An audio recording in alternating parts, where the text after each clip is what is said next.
And just like Joe O'Connor in round one, having to better a former world champion, that is the same challenge that Jack Lisowski will be facing against Stuart Bingham. And when you look at those stats there, it really does tell the tale. World ranking titles, 6 to Stuart Bingham, none to Jack Lisowski, a man who's got all the talent in the world. And in terms of head-to-heads, it's actually the man from the Midlands who actually betters Stuart Bingham. So this will be a fascinating tussle. But one thing I do have to say about those stats is it doesn't talk about an amazing deciding frame that took place in round one, Alan, between Ding Junhui and Jack Lisowski, that I said at the very top of the show is possibly career-changing for Jack Lisowski. Yeah, yourself and Jim will get to that, but I said at the time, after his win out on Wednesday against Ding, the last frame decider was one of the best frames of his career and of this tournament. Let's get straight to it. He pots a long red that's unbelievable. I mean, even this body movement going on, he's on walkabout, isn't he, as he watches it going in. A brilliant way to get his last frame underway. I talk sometimes about the 3Ps, percentage positional play. Here's an example of it. It's a pretty straightforward shot. There's nothing complex about it.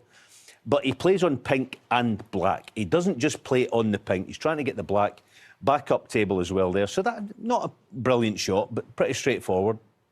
But then he does it again. Let's just pause it here, put up a little line. The red at the back of the cluster does go. That's the one that he's tracking. But he also, you'll see, as he plays the shot, he wants an option of the right wing red. He wants an option of it to left middle pocket. He's looking for it, as you see there, and he gets it. So that's good. Let's go on to another one. This is he breaks down, he gets another chance, middles it. Let's just pause it there. Ronnie O'Sullivan's famous for, you know, I talk about when he goes through, he drops this right elbow. Jack's the same. You see it there. The elbow disappears. Brilliant technically. Up it goes. Let's just run it on. Again, percentage positional play off this yellow. He's got the red over the right corner, but he wants the one at the back of the pack because then he's almost home and dry. It was a beautifully played shot, and soon after he gets his reward with this. Now, I'm going to run this forward in a few seconds because he actually took 57 seconds, I think it was, to play this shot. Ding knows what's coming. You can see there he's a little bit uncomfortable. Sometimes we say, you know, get on with it. What are you waiting on? You know, just get on with it. You've run a straight red. But let's just run it on. He's not comfortable. Eventually he comes round to play it after so much deliberation. He needs this red, he needs a colour, and he needs another red in addition. It's a beautiful piece of ball striking. The hand goes away from the foul on the red and he lands absolutely in position. The one thing he's got to work on, though, Lisowski, is this. He's trying to push the blue to the side cushion, cue ball into baulk. If this is Judd, his best mate, who he was talking about, Judd Trump would be horrified not to nail that blue to the side cushion. You've got to double down on that shot and don't catch the green with the cue ball. Aside from that one shot, the last frame decider by Jack Lisowski was absolute perfection. So, hopefully we'll see more of that from tonight, Rads. Thank you very much, Al. That was properly fascinating. And, Jim, something Al mentioned to us off-air was the fact that in 2019, Judd Trump, who goes on to win the world title, has a final frame decider against Tepchai Unu. Last year, 2023, Luca Brissell goes on to win the world title, has a final frame decider in round one against Ricky Walden. There is something possibly about that round one going long and it carrying on into the rest of the tournament. Make no mistake, he'll be full of confidence. You know, he beat Ding, but the way he won the last frame, he's also beat Neal Robertson 13-12 here. You know, he's capable of winning this World Championship, Jack Lisowski, because he's such a fantastic ball striker. I'm with Alan, though. You know, sometimes, like, enjoy the safety like you enjoy the long pots, bit more effort into when you're putting your opponent in trouble. But he's playing fantastic, scoring well, cueing great, and, you know, he's really looking forward to this championship. We can see a shot of Joe O'Connor there, and there is the winners list behind him. 2015, it says Stuart Bingham. Bonkers to think both players, Jack and Stuart, had to go through qualifiers. But from what we've seen against Gary Wilson, what do we make of the current form of Stuart Bingham? Very, very good. This guy is an all-round accomplished snooker player. That thing that we're trying to flag up with Jack in the last frame, the one blemish, the blue to the side cushion, if Stuart's playing that, as sure as night follows day, the blue's getting welded to the side cushion. He doubles down on everything, and when he's scoring, he plays every shot almost a bit like John Higgins. Every shot he plays, you go, that was the correct shot. Then he plays, that was the correct shot. Should you go into the pack? He goes into the pack. You shouldn't go into the pack. He just makes all good decisions. And because he does that, Stuart Bingham, when he's playing nicely, it means that Jack is going to have to perform somewhere near his best if he's going to win this match, I think. I've never seen Jack get a little cheeky couple of hours paid by working for the WST in the office there. Pat is hiding her head behind the computer. She's not interested, but we absolutely are interested in these two fantastic matches. So let's head down to Rob, the Talker Walker, to bring the boys out.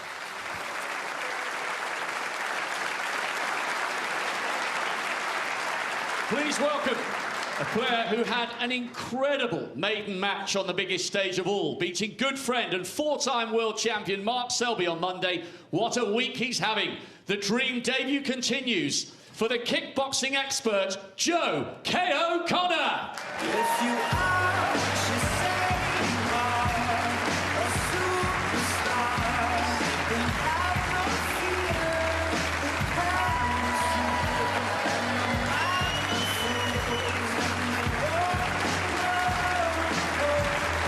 All the best, Joe. You're breaking, by the way. And his opponent, a player who produced his best snooker of the season against Dominic Dale with a 1-2-3, a 96 and 7 other half centuries. Runner-up 4 years ago, twice a semi-finalist and winner of 5 ranking titles. Here comes the warrior, Kyron Wilson.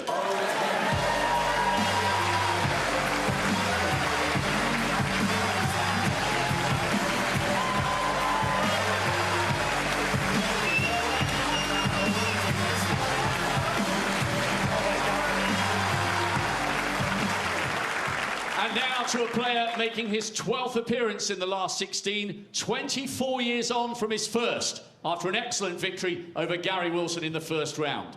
Made the semis 3 years ago, champion of course in 15. He is a brilliant break builder at his best. He's the pride of Essex. He's Stuart Ballround Bingham.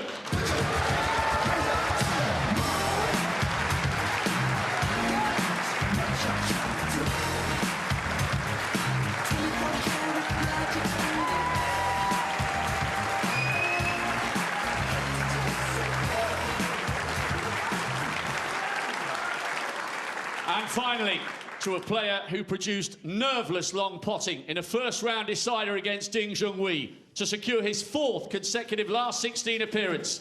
He came within a single frame of the semis 2 years ago, and he's desperate to get there again. Come on, Sheffield, raise the roof for the jackpot, Jack Lisowski.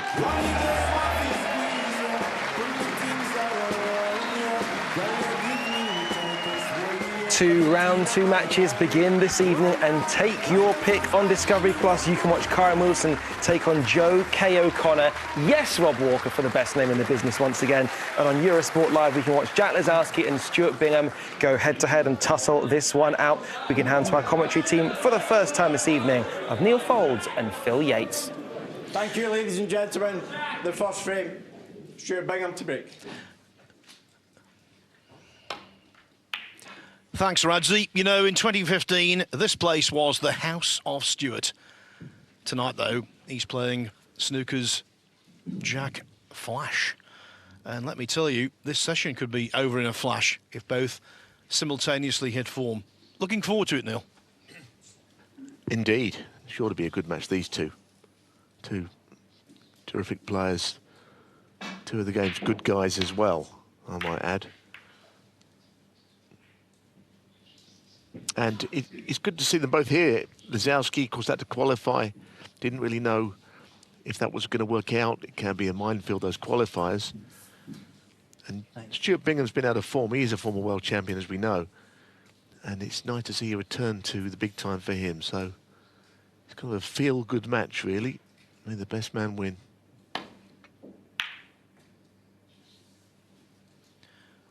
So Bingham, former champion. He's captured 6 world ranking titles, 15 professional titles. Jack Lisowski hasn't won a single pro title, and yet the bookmakers install him as favourite.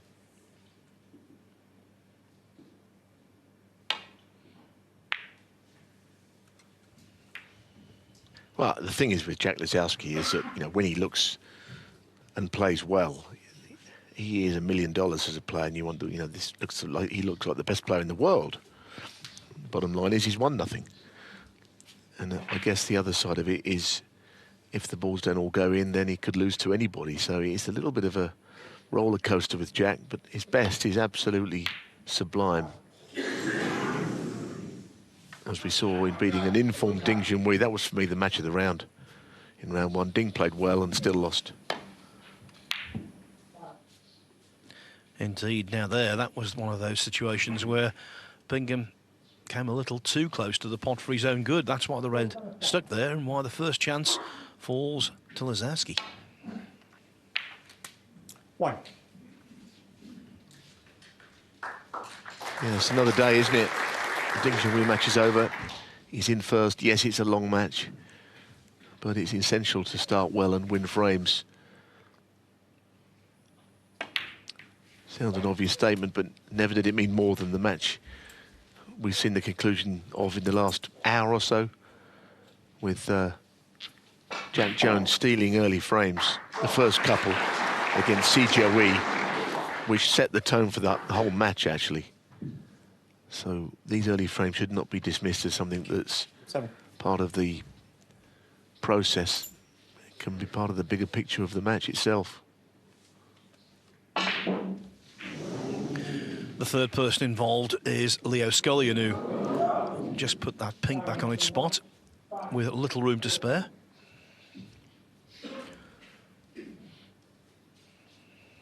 I think the pink might go, but it's very difficult with the cue ball in the equation to actually look down the line. You can get the cue ball cleaned, and while the referee's busily cleaning it, you can have a little look, because it sometimes helps. I think it will go. It's tight, mind. But from our view, tells us what we need to know about the shot.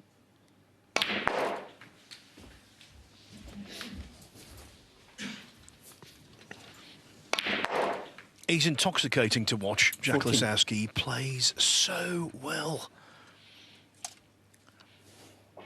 He's like one of those golfers who produces birdie after birdie, but never quite wins an event because they, on one of the 4 days, shoot an 80.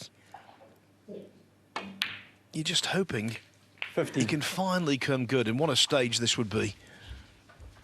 Could you check the volume in your earpieces, please? I can hear the commentary from down here.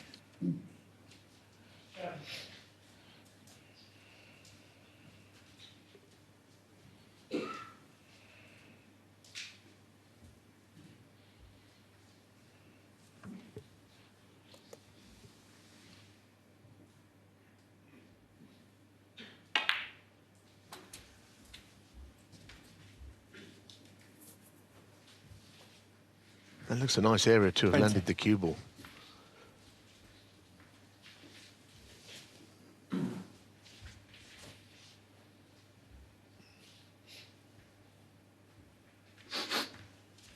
The bottom red would be the nicer red to play, but the one up and to the left, clearly it's an easier pot. But he is intent on 21. holding for the black, so he wants to stay at the business end of the table.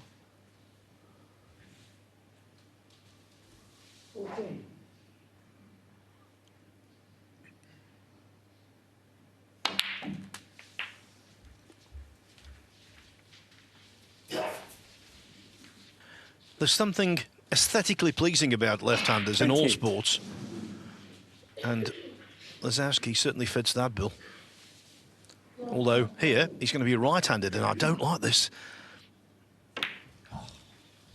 29. He's not as good right-handed as I think he thinks he is. Well, it could all be redeemed here if he knocks this in.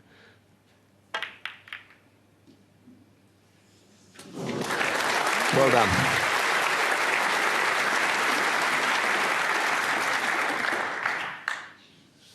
$36.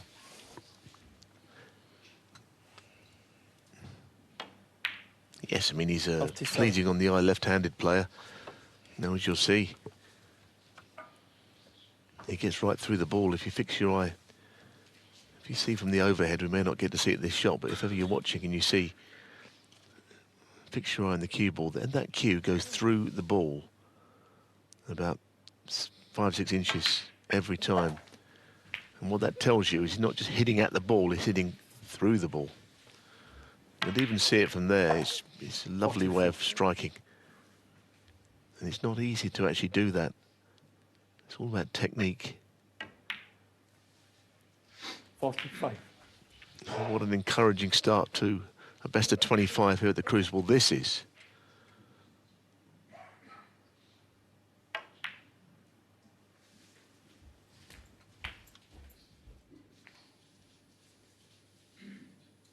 $52.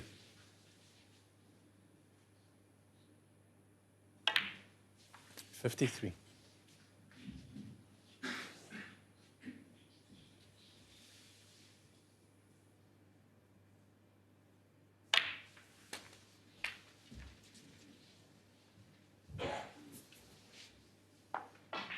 $60.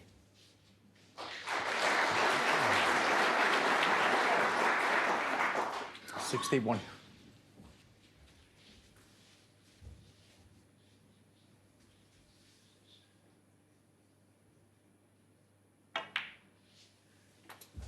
Yeah, just able to hold there, as you can see. 66.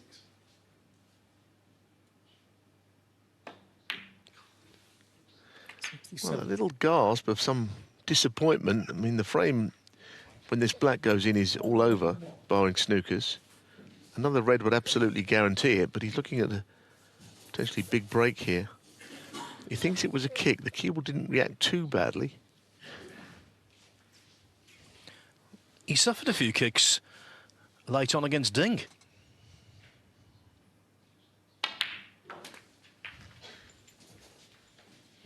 But this one has turned out to be just a minor irritation.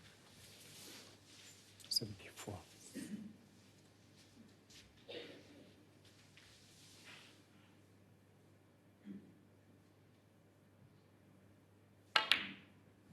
$75.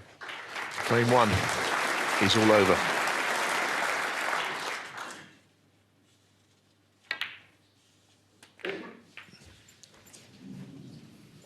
Now, that's a shame that he might not be on a ball.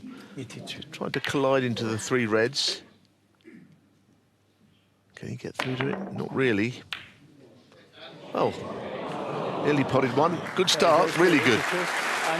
Yes, what an emphatic opening from Jack Lisowski, a confirmed crowd favourite.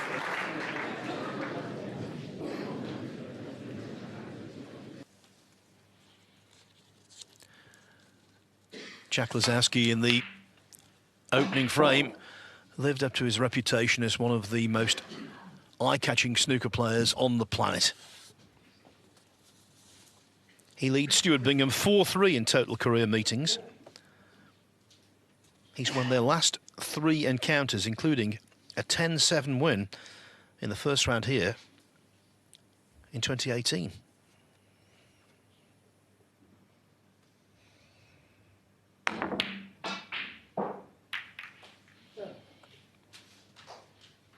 In fact, only one of Bingham's 3 wins over Lisowski was in a world ranking event.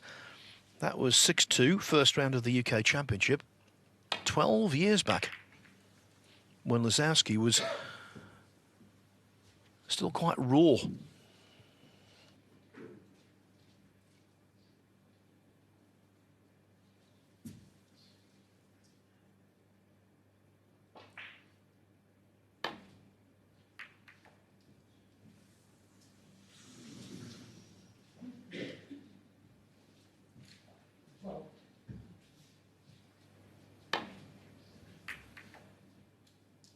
Yes, you're never unlucky to hit the jaws of the middle pocket on that shot, really. I mean, you should know how to avoid it, as was the case with that pink from Jack. Now, here's a queuing shot, the kind that Lisowski was devouring against Ding, but now it's Bingham with the chance. Nicely done. He actually said after his match, I was a little surprised. Said he thought he'd had a really good season, how he's been playing. But it hasn't really been backed up in the results. In fact, he's had, I think, one of his worst as far as getting to the latter stages of anything. But he felt otherwise. Whether he was talking himself up for that or he believed it, I don't know. But he's here, having beaten Gary Wilson.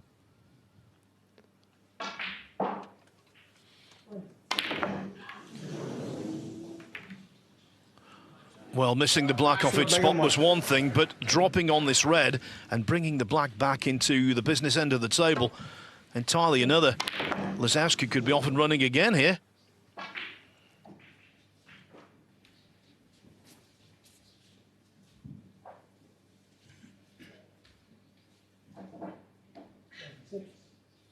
There's never anything fun about missing a black off the spot of this game. And there's not a player, good, bad or great, who's not done it.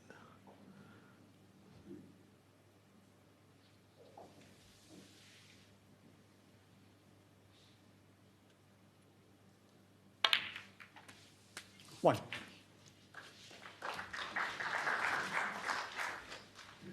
Delicate little shot just to get out of there onto the black.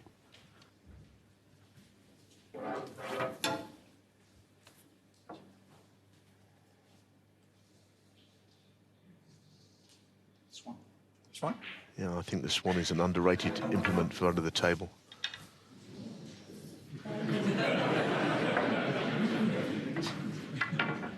You know, I think you get the elevation. Some players don't like this. I always used to think it was handy to use the swan. You don't see it very often, quite frankly.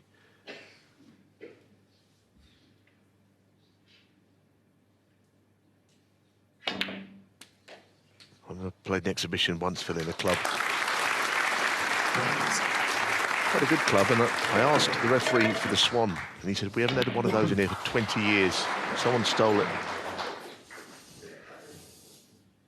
8.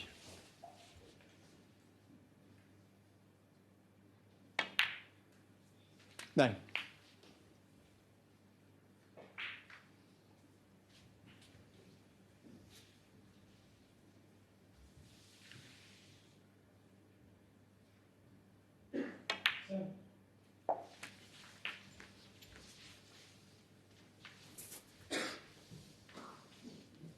Sixteen.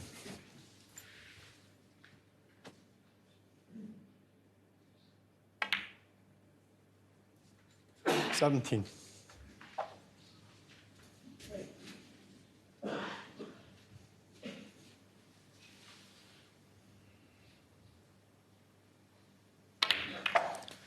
Had the chance to go into them without jeopardy, knew he was going to be on the open red, and so dislodging a few more. 24.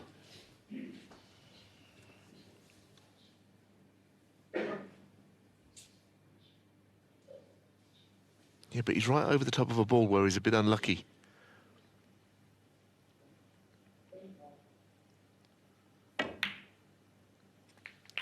$25. So now he's just playing catch-up. He couldn't get top side of the blue. That was not a possibility. So you find yourself taking sometimes 2 or 3 shots to make a full positional recovery. Now he's got to go between the brown and yellow, left-hand side and screw.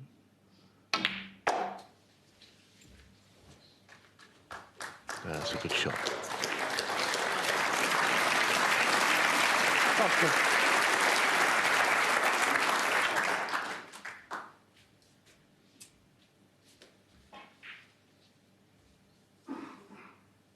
Might just be looking at playing on the pink and finding out where the pink will go if he does play it. 31. Because obviously he doesn't want it to block off other reds that he might need. No other spots are available, and if it goes below its spot, then it might stop him potting the next red that he's got lined up. I think that's what he's looking at now. Surely something will have to go to that right corner when the pink's respotted. Be interesting to see.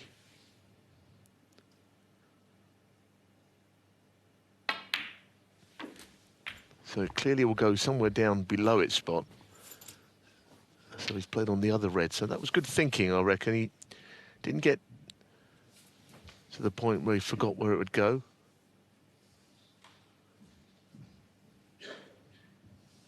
Seems to go on his own spot, so that was handy. 38.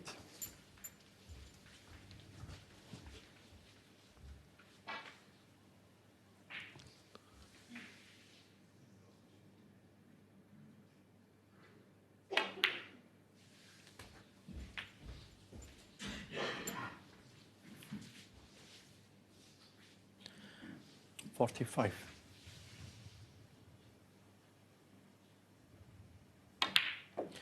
$46. What a sharp start. Great to see. Anyone who loves snooker loves watching Jack Lisowski.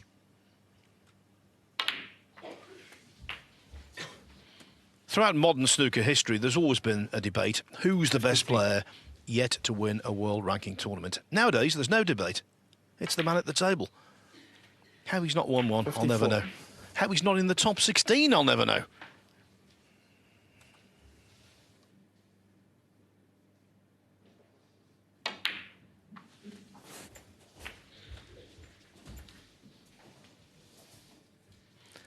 And it amuses me when people say, oh, yeah, when he wins one, he'll win plenty. There's no guarantee he's going to win one. That's the way sport is. No guarantees. Of course he should with this abundant talent, and let's hope he does. But you can't say for sure.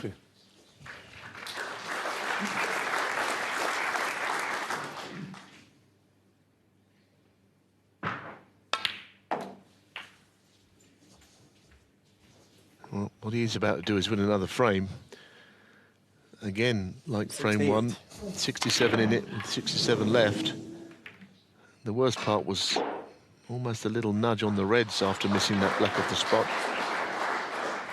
69. So he's a real handful. And it was early in the match, but Stuart Bingham has got problems here. He's allowed him to build up a head of steam early. He knows what he can do. 74. So now he's already thinking about how this whole evening session of 8 frames might go. He doesn't dig in, because Lisowski is absolutely rampant here.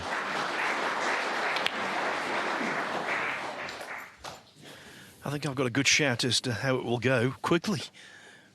81.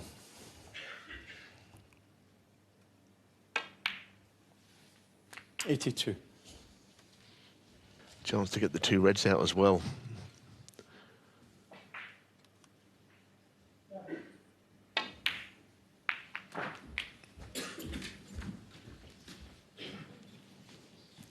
And maybe the double 88. to the middle now. That's all he's faced with.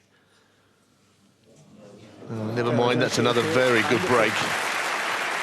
A break of 88. Add that to the 82 he made in the first. It's 2-0.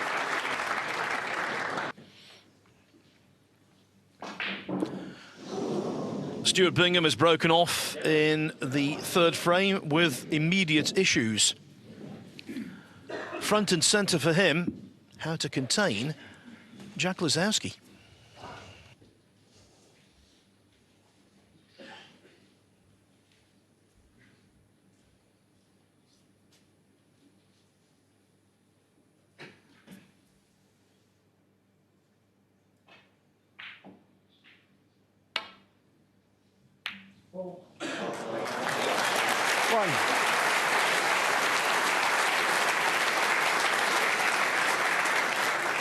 It's an absolutely delightful shot. The distance he was away from it, but he sort of dragged this in and got that cue ball in and around the black.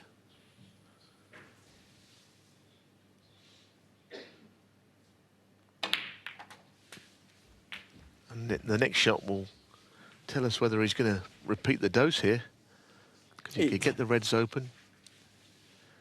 Trying to screw back into for the black in the same pocket. 9.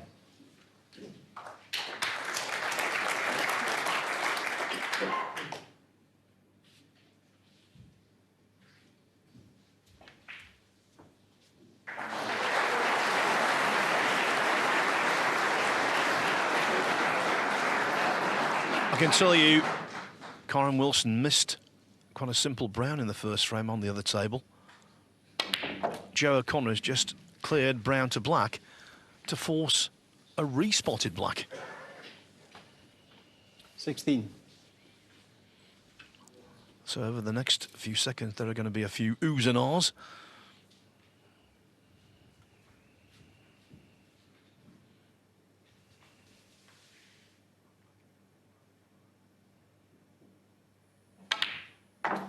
Seventeen.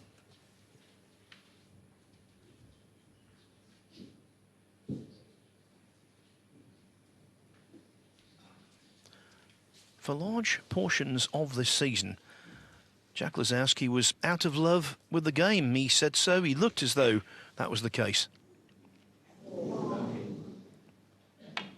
But he accepted an assignment to go out to Saudi Arabia to commentate on the Riyadh Season World Masters of Snooker. He was a joy to commentate with, actually.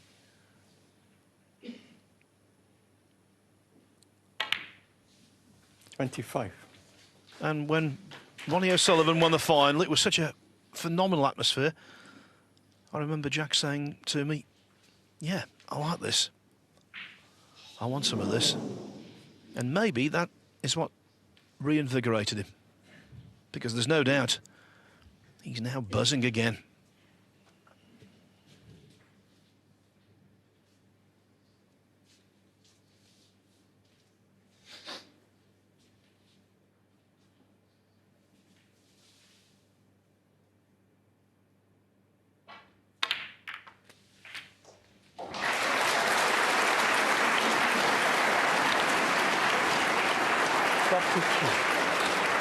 It's a really good shot.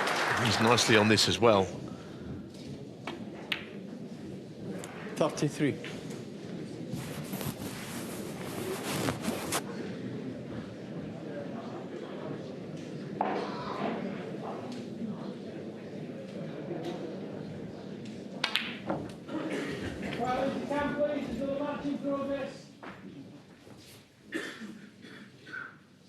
$40.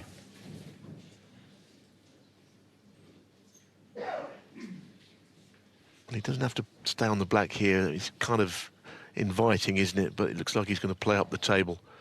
Got to be the right move if he's not on. 41.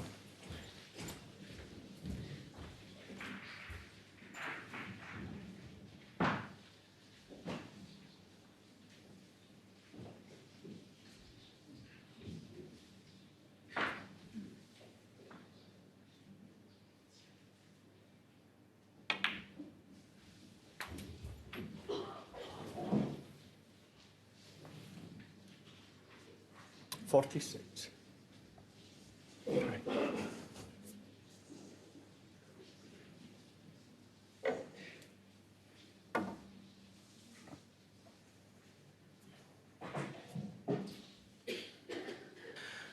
While Jack Lisowski is getting this little implement to give him some extra reach, I can tell you Corin Wilson potted the respotted black from distance.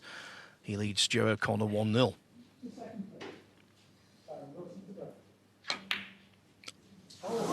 The first big mistake of the night from Jack Lisowski. 46.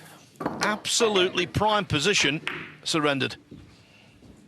Yes, he just got slightly put out of his rhythm there. He had to get the long stuff out and all that, but of course that's part of it. It'll only mean something if Bingham knocks this red in.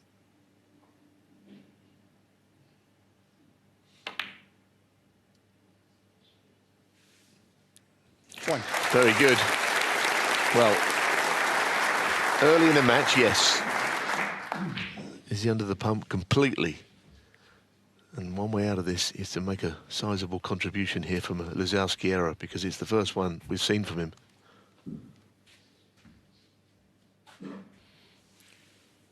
Mini barrage from Lisowski. But Bingham, vastly experienced. 8. He would have soaked that in. Now looking for what could be a momentum switching 9. counter-attack.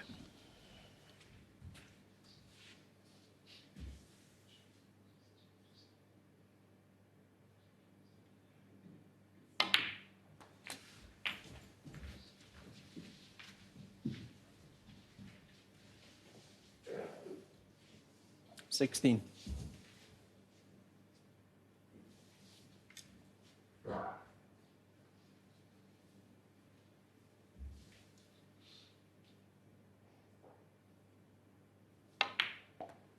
$17.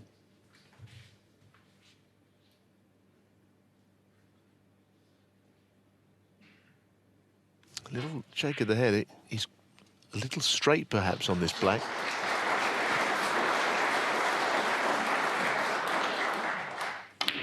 That's why he had to force it. That'll be fine. Absolutely fine. 24. Better shot than it looked.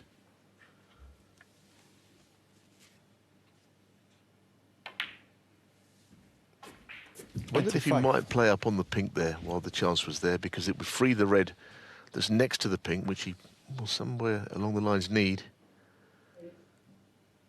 I'm sure he'll come to that soon. But it's a very open start to a match. 32.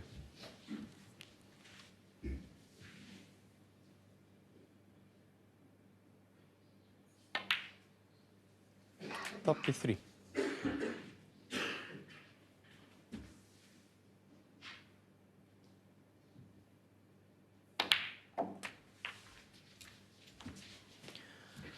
Bingham trying to reach only his second ranking 40. quarter-final of the season. Made that far at the Scottish Open. Apart from that, he's not been his usual self in terms of going deep.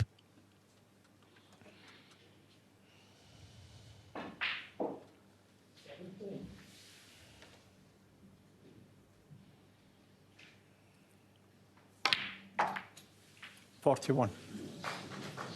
Well, I wonder if he could have played on that pink earlier, like I was saying. And now I don't really know how he was hoping to free the pink there and be on anything. Because the pink went to the left middle, and he could have got on it earlier. It would have gone back on its spot, and the red would have been freed. Yes, the red's freed now, but where's his colour? He's going to have to play the green, and he's going to have to get it.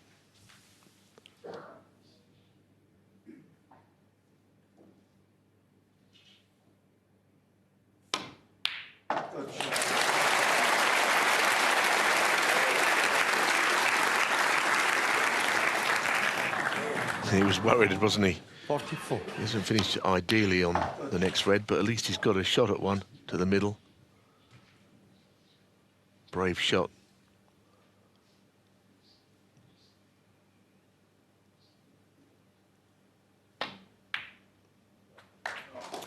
I think he realises the best way of stopping Jack Lisowski potting is not to tie him up, is to pot the ball before Lisowski can. Just made that one error. It's been a terrific start to a match, though.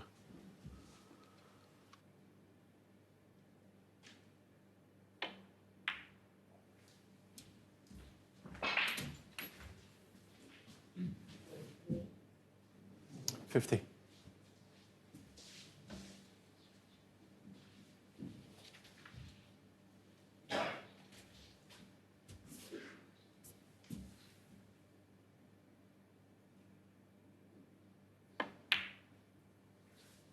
$51.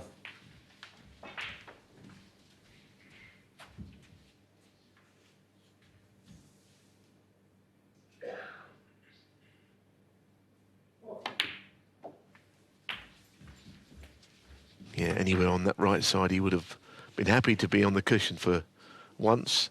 58. So the lead is 12.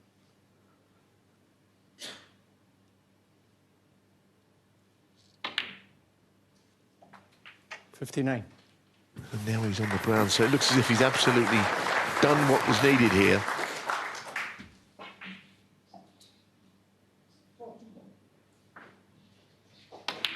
He's got to hold his nerve for the last few shots.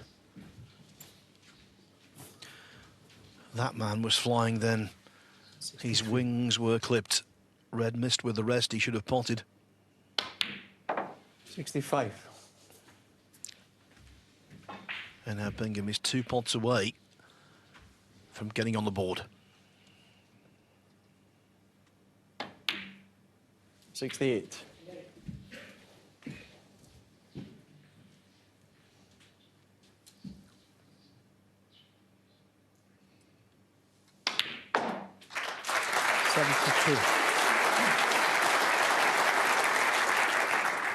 Fortitude, this from a former champion. 77. Very much so. He knew the importance of this break, even at this stage of a long match.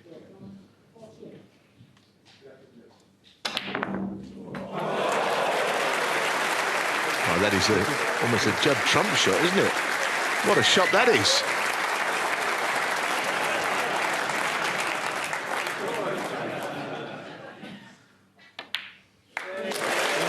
Excellent. What a pleasurable 3 frames. Right now, though, Lisowski is in pain. They say in sport, don't they, nice guys finish second. Well, in this match, one nice guy will finish first. They're having a chat between frames, all played in a very cordial spirit, and also played very entertainingly so far. The mid-session interval is almost upon us. They've only been playing for less than 3/4 of an hour. Jack Lisowski to break.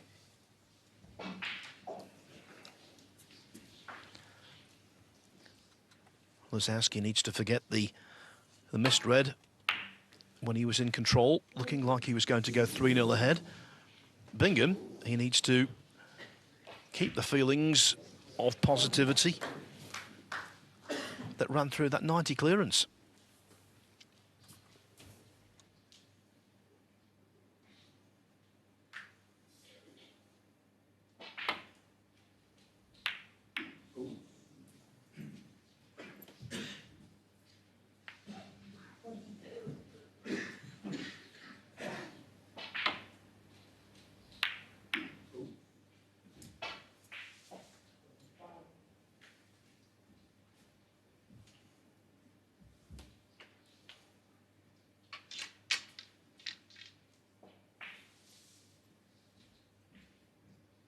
This is difficult, isn't it? Just playing safe off the bunch.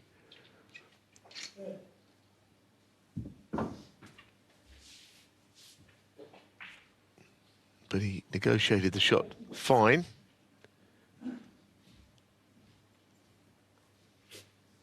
Yeah, there was a real chat between these two, which, as I say, you don't always get at this venue. It's really awkward sitting next to your opponent so close.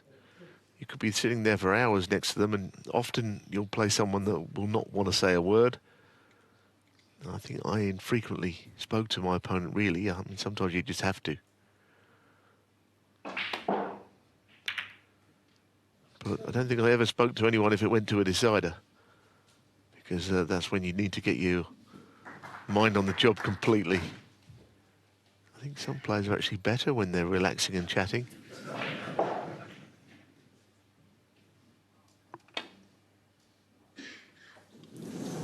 Foul, no miss. Stuart Bingham, 4.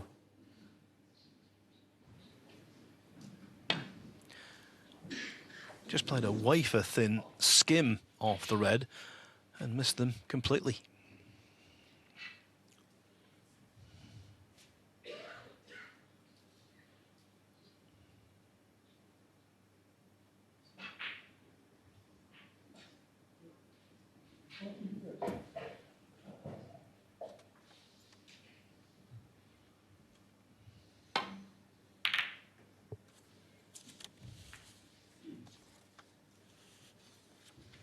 Played a nice shot there because he's blocked off the left side, but the danger is leaving Jack anything is he'll crunch one in, and his mind is made up here.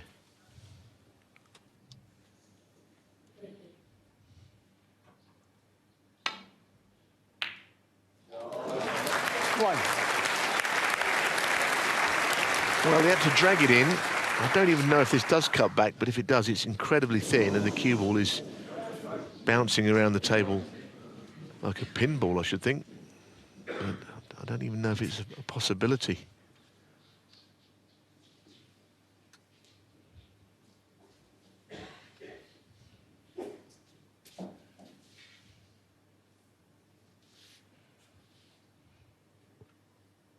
Yeah, well, he clearly believes that it doesn't cut back. Otherwise, he'd be playing it.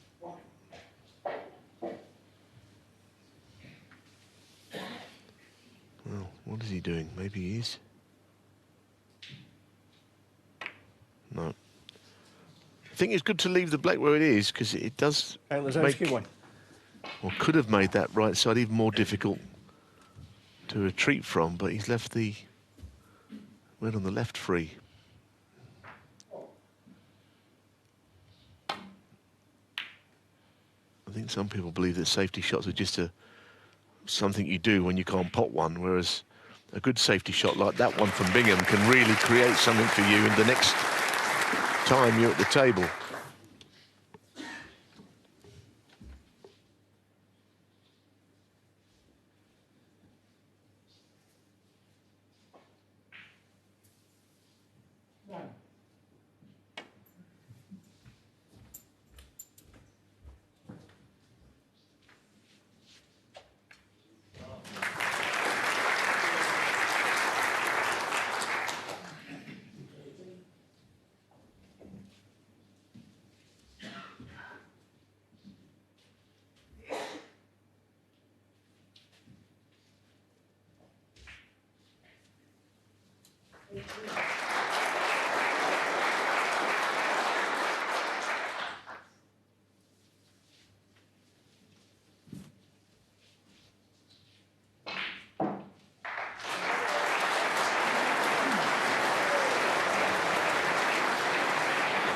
Joe O'Connor on the other table has just equalised.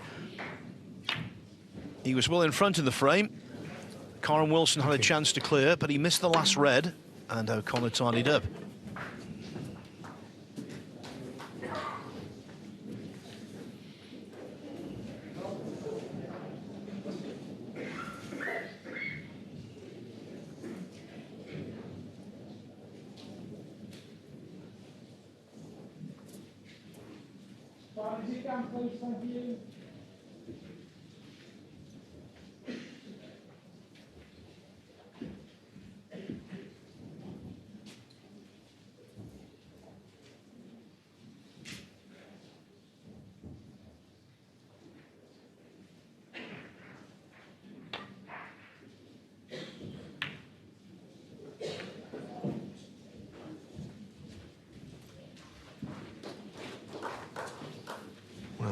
Is there a shot here up into a bulk pocket with the red over with the black over the pocket? It's a bit of a lure playing this shot. We're right behind it.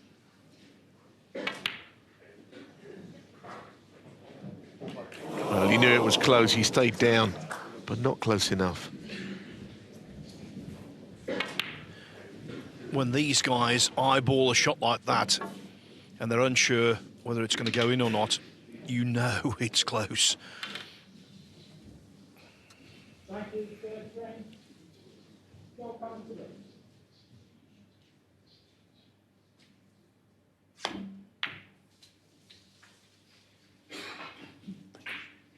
One.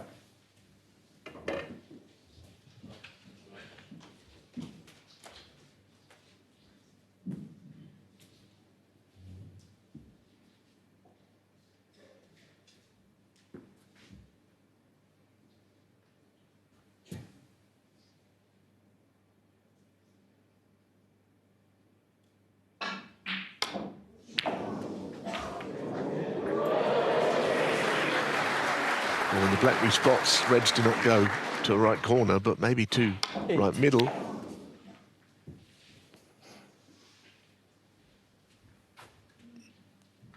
Well, this one is a big shot to take on. We're going to make sure the cue ball doesn't end up behind a red on the black, but the pot's got to go in too. 9.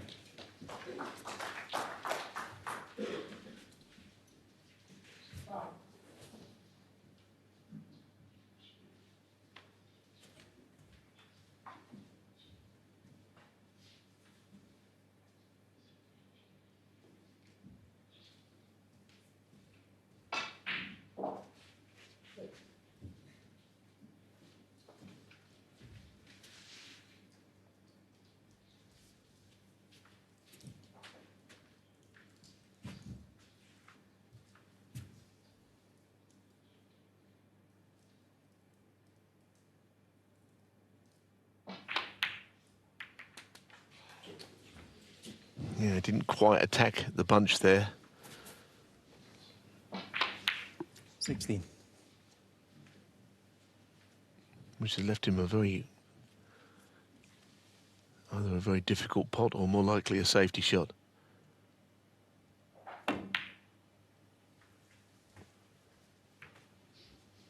So if nothing else, by taking that third frame, Bingham has slightly taken the sting out of the game because Lisowski was absolutely superb in the first 2 frames. Now he's been kind of brought back to earth.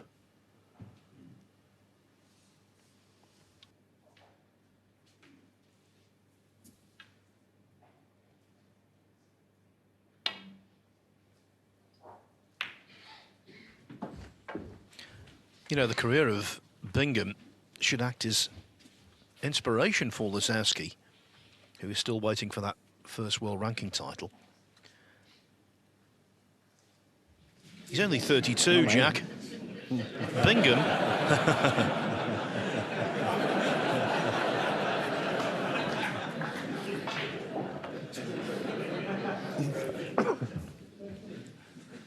Bingham was 35 when he won his first world ranking title in Australia in 2011. So time's still on Lisowski's side.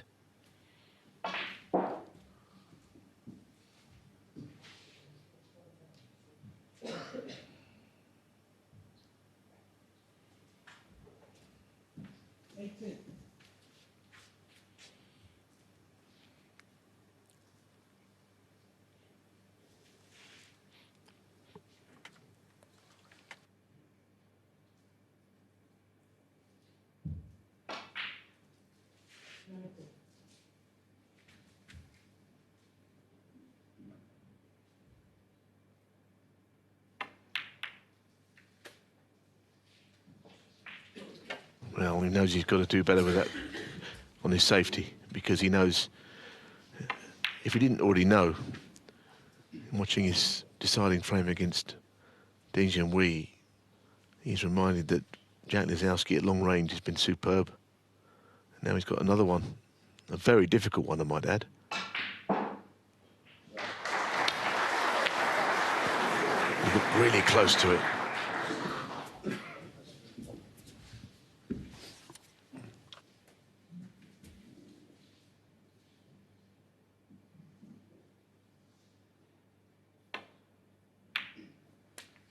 One. There is no compromise in Jack Lisowski. He goes for it.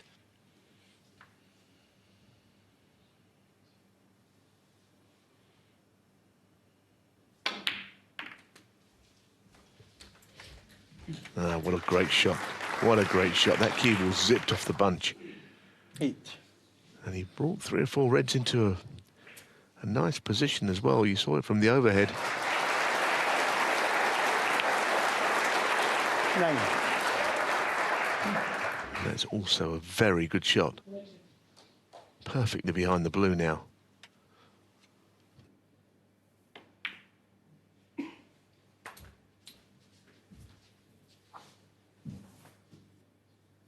$14.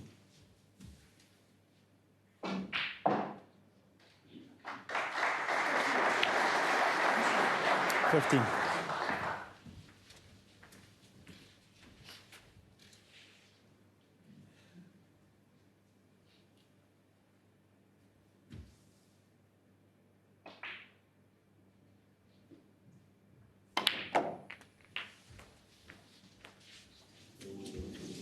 Well, that's his first serious positional error.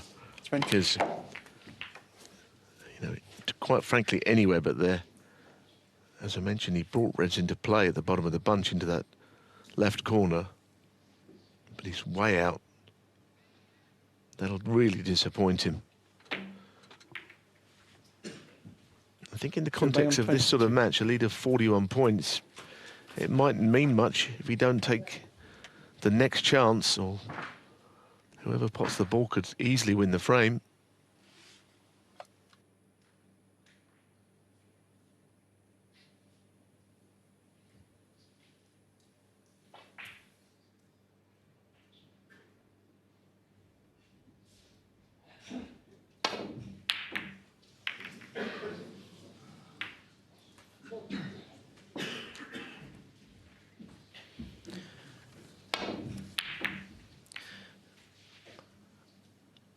think in the 4 frames before the interval we're seeing the two sides of Jack Lisowski, the inconsistency of him. Brilliance followed by mistakes. Well, it could be really significant if he can get through to that red. There's not a lot of room there, is there? Well, that made his task a lot easier because that red was not available. The opening shot was not an easy one. Now he can just forget about that positional error that didn't get him on to a red.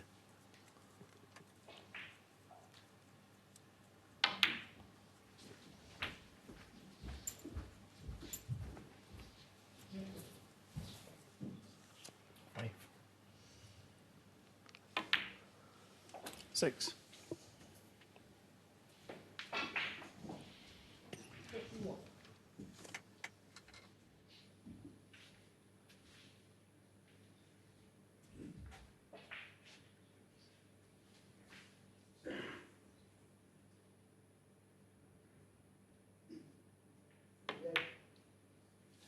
He looked very close to that red with his waistcoat there. Clearly he didn't touch it, but he was close to it. 13. But again, a shake of the head. Is he on one? Through the gap again, goodness.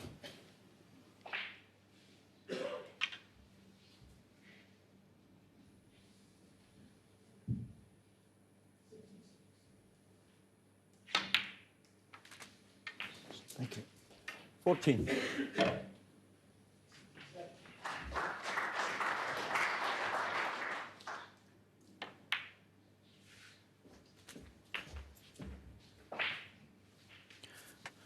The Bingham lead is 62. 21. So this red and presumably black. 22.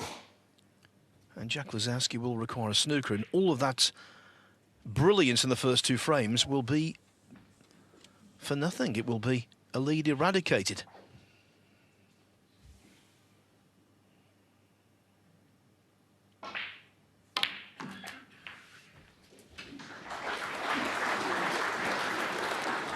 Neal Bingham will be feeling 29. quite good right now. Yeah, oh yes, he's playing well. He got the win. He got to qualify. Maybe he looks on things differently now. He struggled a bit in those qualifiers. Didn't make it easy for himself. It looked like he was out a couple of times. 30. So maybe that being here, where he loves playing, he's been a champion, is all he needed really to inspire.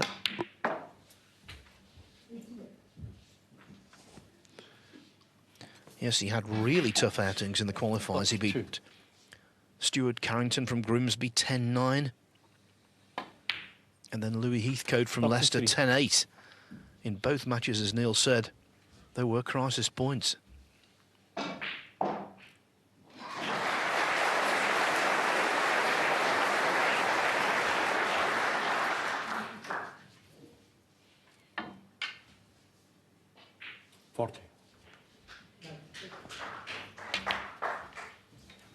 Thank you. 41.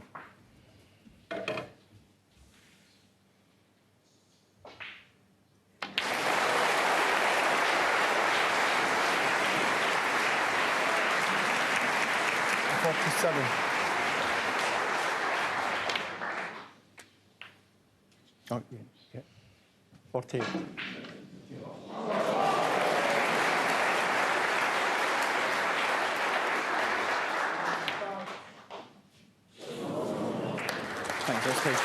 He was 2-0 down and 46-0 down.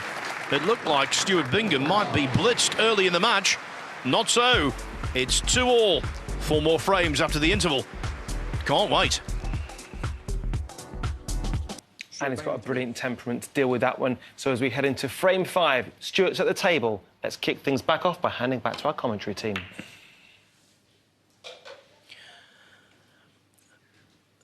Bingham hoping to carry on the good work immediately before the interval. Lisowski looking to regain the brilliance of the first 2 frames.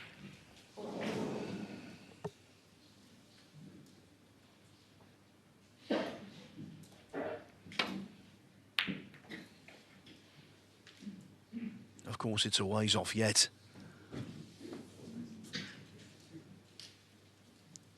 This is a 3-session, 3-day match that doesn't complete until Monday night. But the winner of this will play either Ryan Day or Ronnie O'Sullivan in the quarterfinals.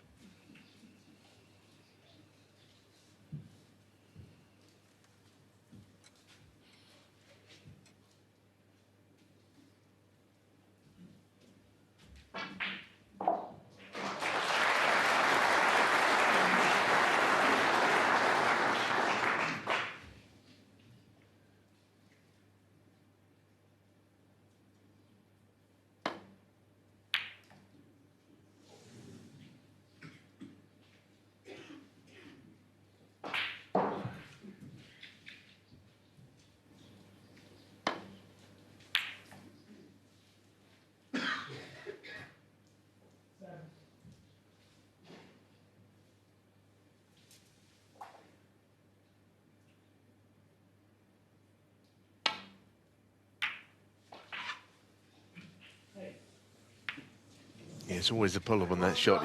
The angle is always coming in towards the blue because he's coming across into the bunch, and he couldn't hit them any thicker because he'd have got into the red that was just out from the main bunch of reds anyway.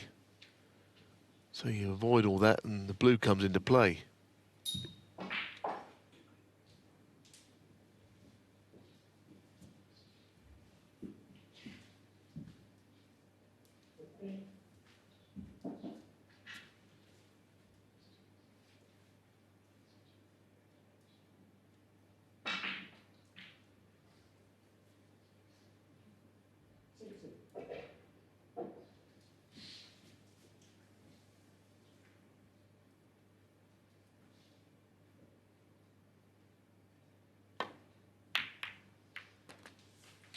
One. Well, I'm sure yes, he's going to have to try and pot this black, I suppose, given he can't get to anything else. But, you know, he'd be reaching across the table.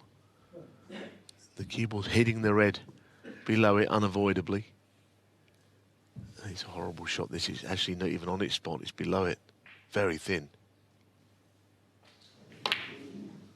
He didn't play the pot in the end. Probably for the best. Stuart Bingham, one.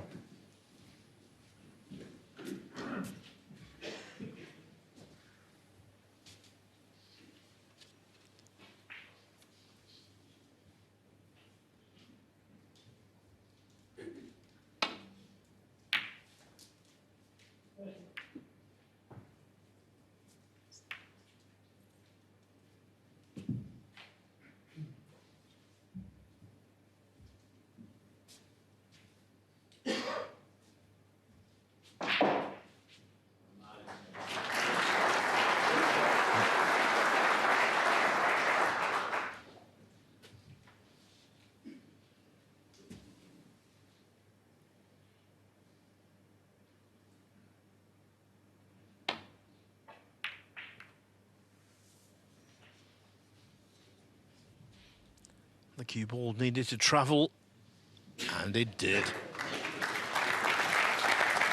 Yeah, I mean, it's not much fun, this shot, is it? Either way. Snookered on most of the reds and cueing awkwardly over the green on the one he can hit.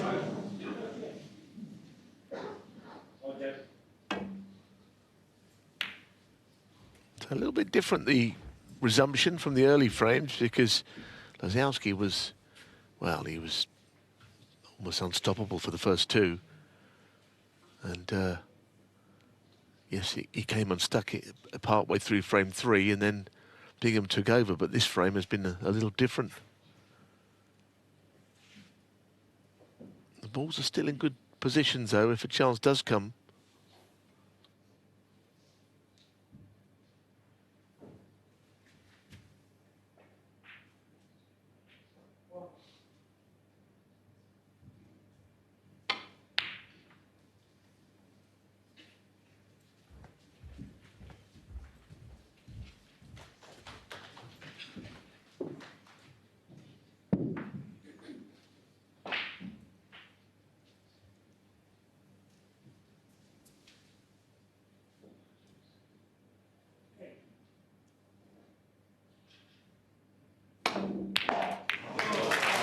One.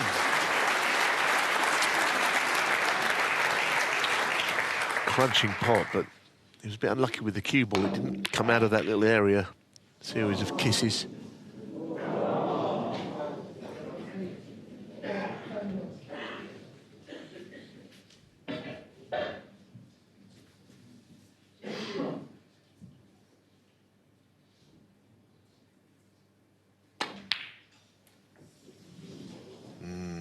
Not sure about that shot. Okay, Lisowski Would one. have been a fluke and a half had it gone in there. I wonder if Bingham can pot this and just clear all the debris away from the black spot here. There were a series of reds all around the black spot. As we see that again, it was not particularly close. With the black over the pocket, he'd love to just shift all that. So the black is open to him, so he's a little bit thin on this red, otherwise he might be able to play. I'm not sure he can.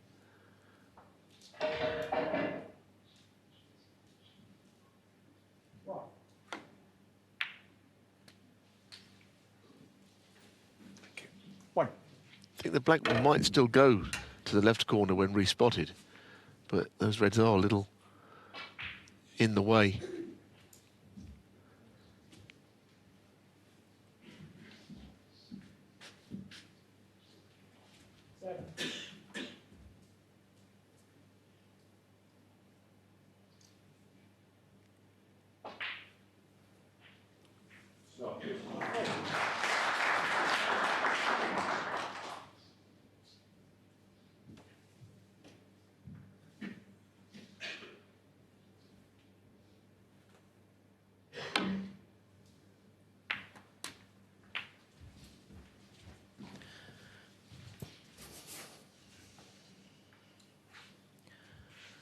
Eight.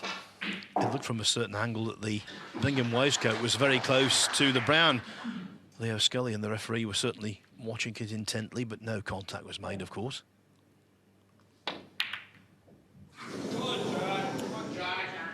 Stuart Bingham 8. That could have been the shot that unlocked the frame. It might well have done now, but for his opponent. Yeah, Jack's played a few not such great shots in this frame since the resumption, and he's just got to get that sort of same feeling back that he had before the interval, the first few shots of the match where he got straight into gear. He's got to just find that again now. Not playing the blue because the angle is not great. It would be good to have the blue back on the spot.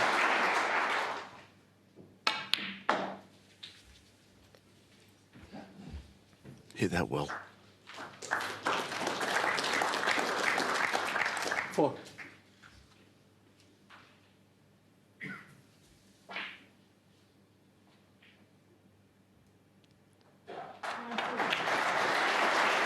Five.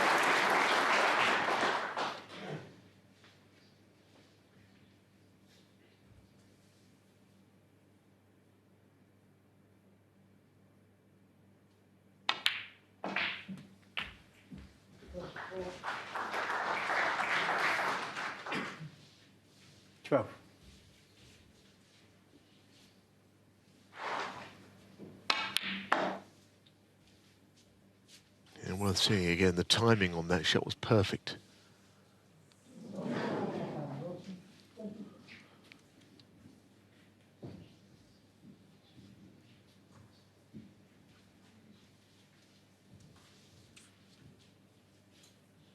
And he's looked at the bunch of reds, that there were no plants or combinations of any kind available to him, so it is going to have to be into them.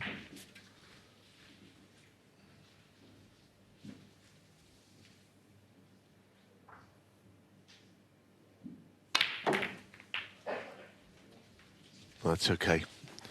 As a left-hander, screwing onto that cushion is not the worst thing with the red down there. 20.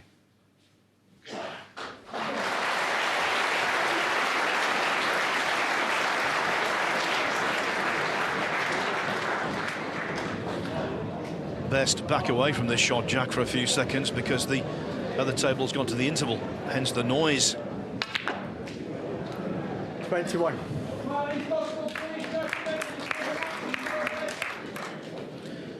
The biggest noise coming from the referee on the other table, telling people to keep quiet.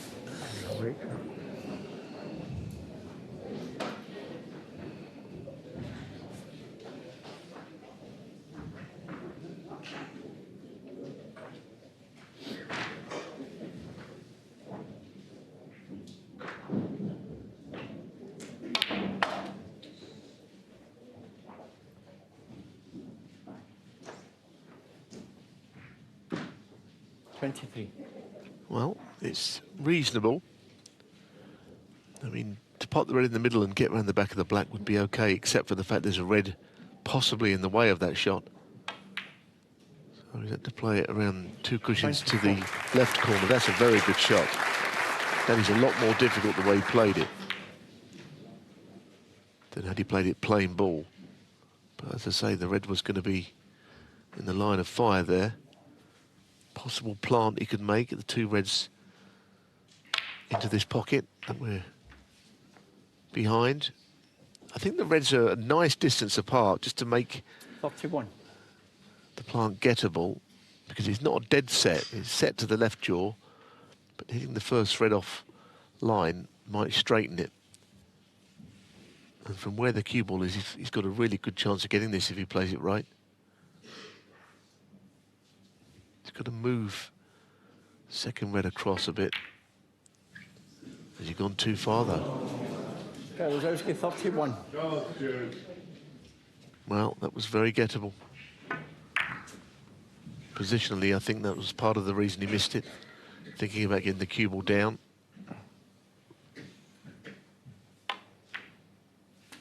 Yeah, not helped either, Neal, by the fact he was a little hampered. And so the frame swings again.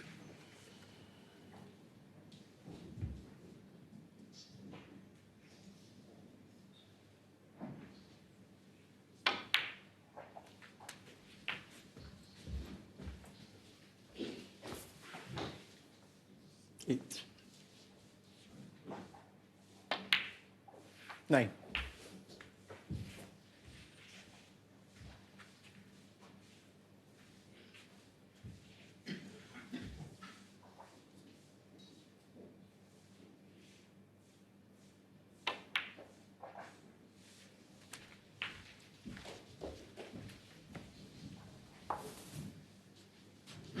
Sixteen.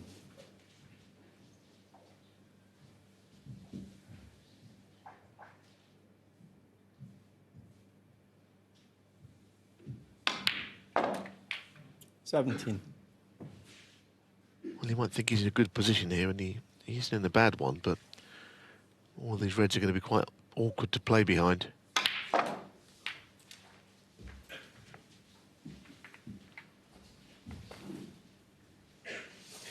Twenty-four.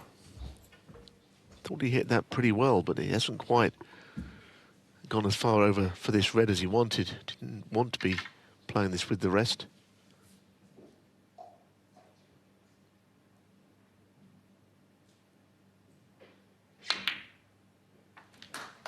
Very good shot. 25. To play it that way, just to screw directly onto the side cushion.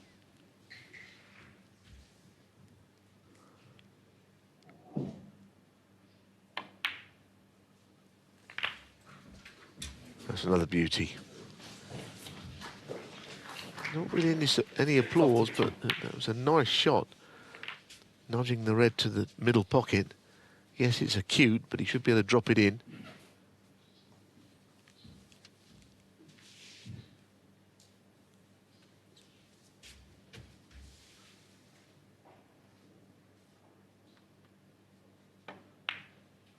Well, he had to play a little slower than that. Stuart Bingham, 32.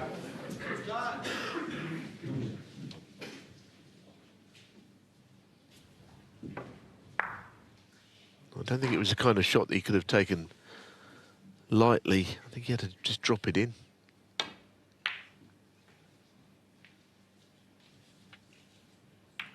Have to play a better safety shot than that last one, Lisowski.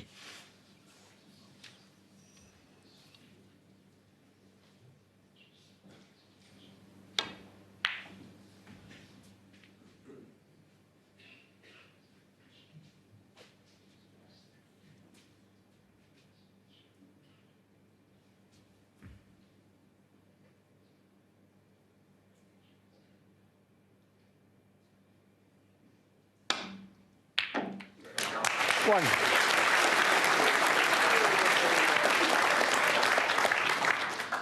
I like what I'm seeing from Stuart Bingham. Seems to be hitting the ball with real authority.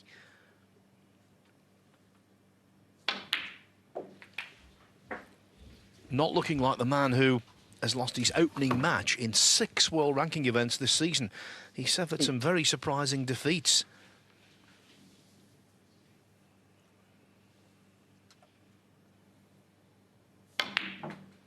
Nine.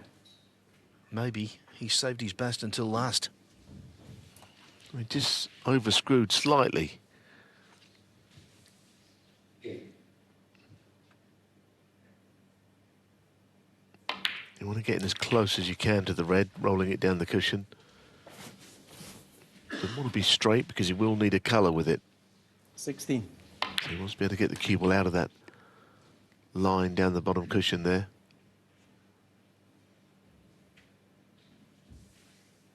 He has to force it because it becomes a more missable shot. Exactly what happened. Stuart Bingham, 16. The speed he had to play it at meant he could miss it, playing on a colour.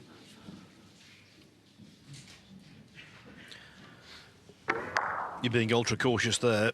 You could roll the red in, play a really tough snooker in behind the black.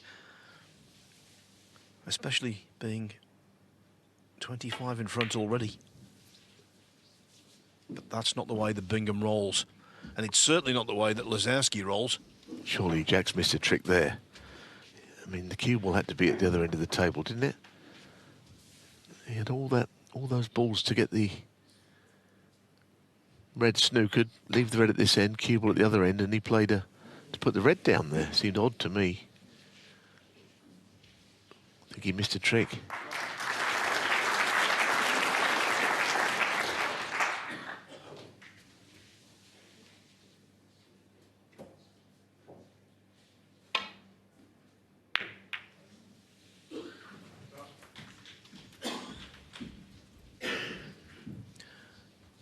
Bingham, the player in front, does not mind seeing the brown go safe.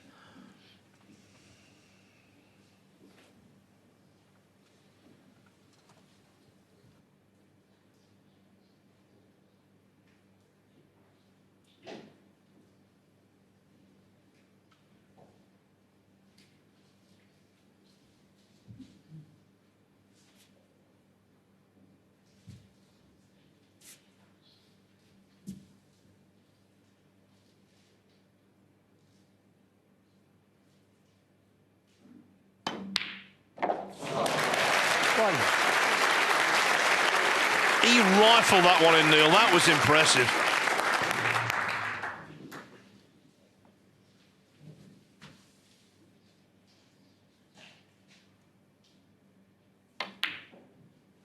Well, he is certainly hitting the ball well. He's attacking the cue ball. He's playing shots with confidence. 8. And from 2-0 up, he's going to be behind. Seemed a little unlikely on the early exchanges in this match. 8. Clearly there's a long way to go. But Jack's turn now, just have to dig into his game. Not lose his focus at all. Of course, he had a very tough match with Ding Junhui where he didn't always lead either. Ding was very good, so he's used to it.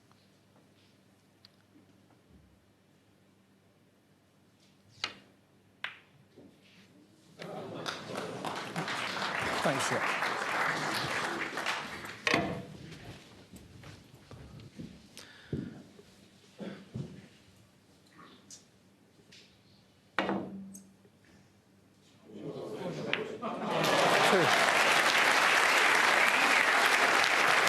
You knew if he got contact, he would knock it in. 31 the difference, 25 on the table, 2 snookers needed by Lisowski. Tall order.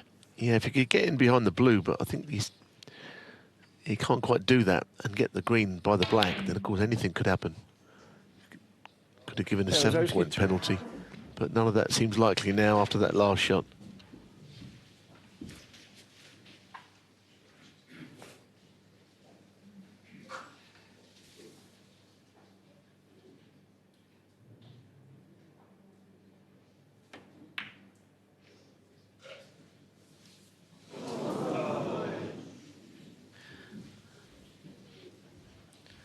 Informative camera angle there, just showing everyone how tight these middle pockets are. Virtually nothing to go for.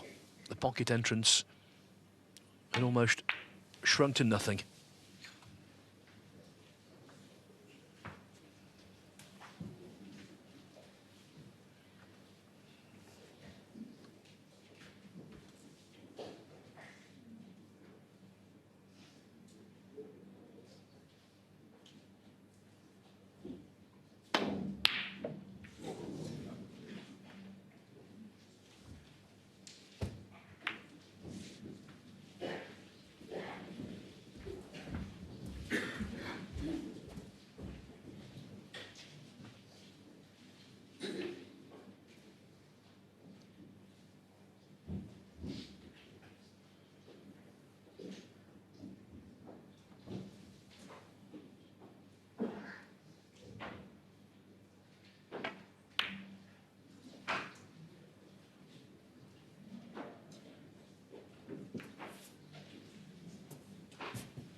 I often think when Lisowski needs snookers in a frame, yes, he can play them, he knows the shots and all that kind of stuff, but you don't really fancy it. He's not the intimidating presence of one of the game's great fighters who wins frames regularly when they require snookers.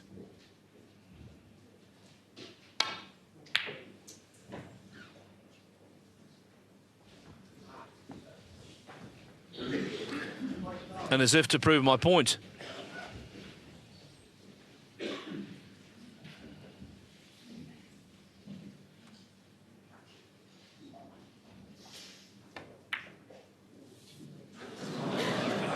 and yet Bingham can't nail it down. Well, I suppose he could try and pop green, brown and blue and try and get a 6-point penalty on the pink and black. One to tie. But even then, he's not kind of bringing about the likelihood of winning the frame very much. You've got to get the perfect snooker. Try Lisowski 3. Feels like they're just playing down time in this frame, doesn't it? I don't think, as you say, Jack, he's not going to tie somebody up in knots getting snookers. Not really his thing. I'm sure he knows how to. But this frame is probably going to be Bingham's, especially after that shot.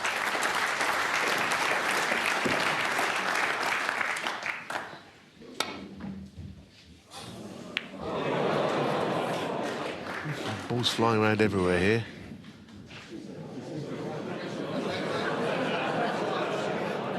Well, he hasn't got a snooker.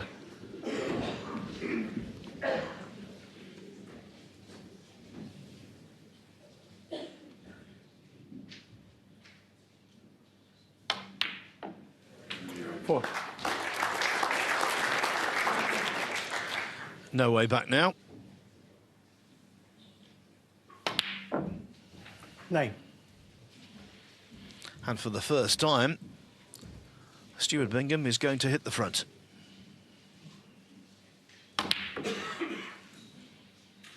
He's already played one terrific exhibition shot on the pink. Not Stuart this Bingham, time. 9 and the frame. It was the lengthiest and scrappiest match.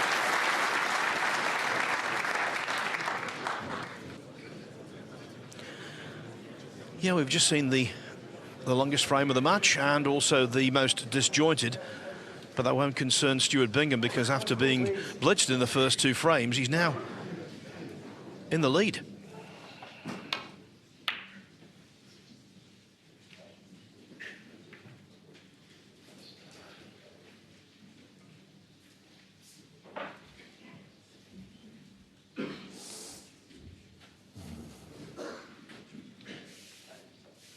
I just saw the all the trade secrets being given away by Stuart Bingham about how to do your tip and work on it, telling the opponent. And whatever it is he's doing to the tip, it's working.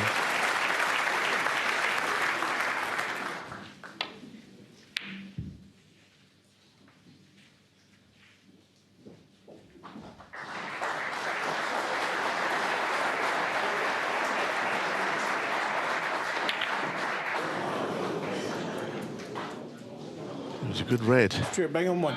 But the extra force, and he realises he's left an absolutely gilt-edged chance here. Thank you. So the chance has not come about through good Lisowski, but it doesn't matter.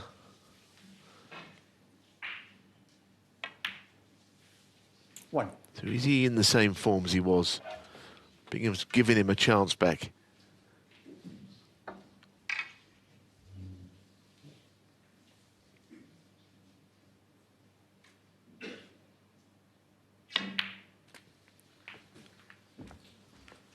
Well, that was a little... It could have been troublesome. He could have got stuck behind that red with the wrong kiss. Eight.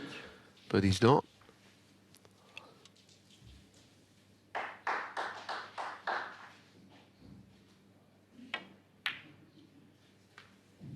Nine.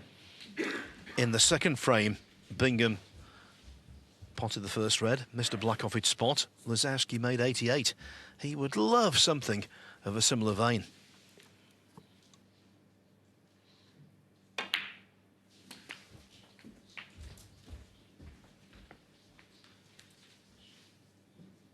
$16.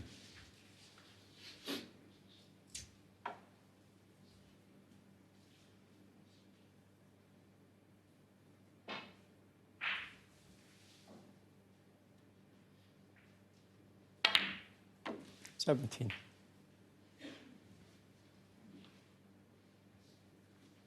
Once again, a bit straight on this, which means his next red is at sort of mid-range rather than right behind it.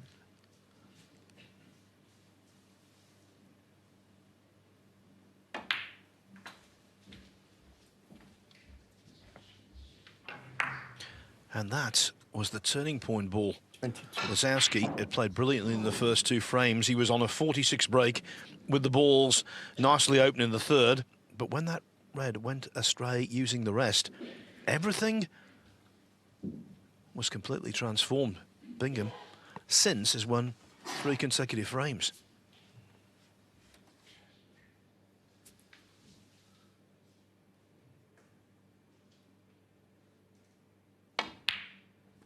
$23.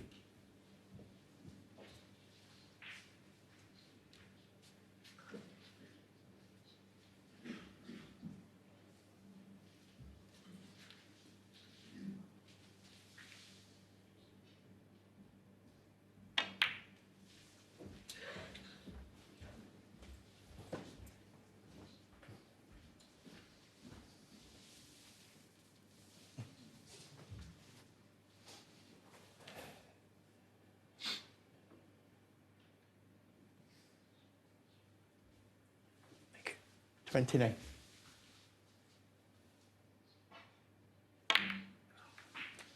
$30. Well, it's another shot played with his opposite hand, which has not gained position. He just hit the other red a little too thick in contact, and, well, the cue ball has gone nowhere, quite honestly. This could have to be the blue, but they're much more difficult, these blues, when you're not... Shouldn't know you shouldn't really have to be having to play them. Should have been perfectly behind the black. That might have been why he missed it. Lisowski 30. He knows really it should never have come to that. It might sound harsh, but I think it's true. He doesn't look stable to me when he's playing right-handed. I keep banging on about it, but I think I'm right.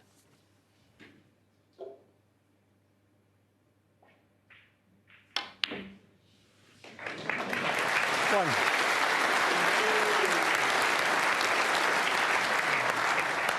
And Bingham has always been a nifty doubler.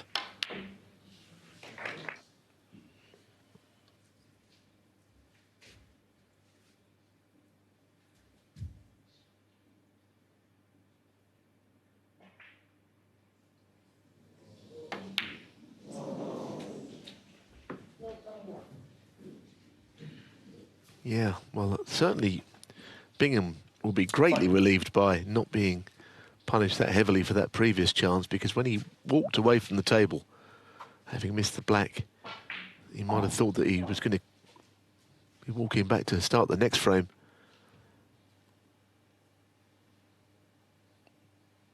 So it's moments like this, if he could somehow get this frame won, build a 2-frame lead, then it's kind of on 6. Lisowski a little bit, considering we know he's playing well already.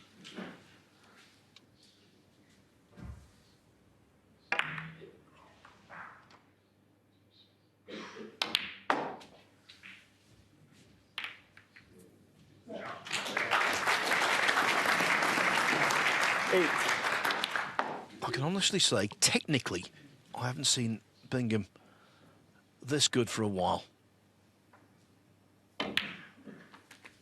9. There's real authority through the ball again.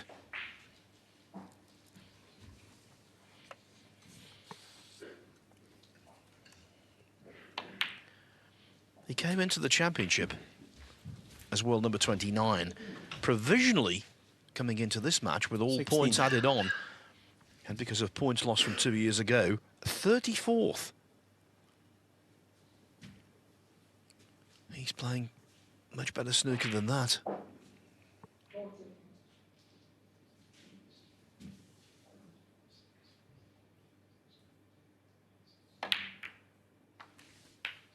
$17.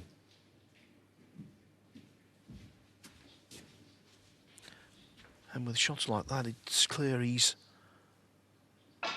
thinking with clarity.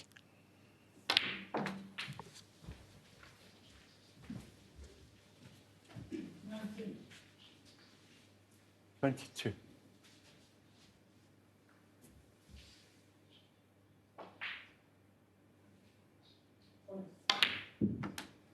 $23.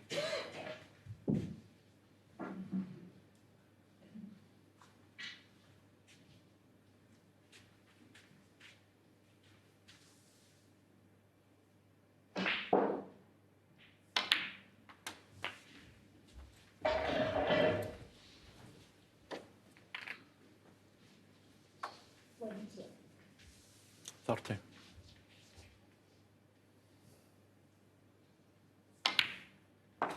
$31.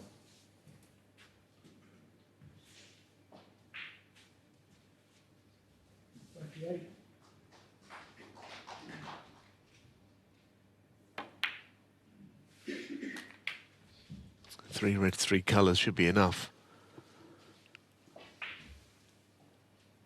38. Well, 39. I feel this would be quite a significant frame to win, if he can do it.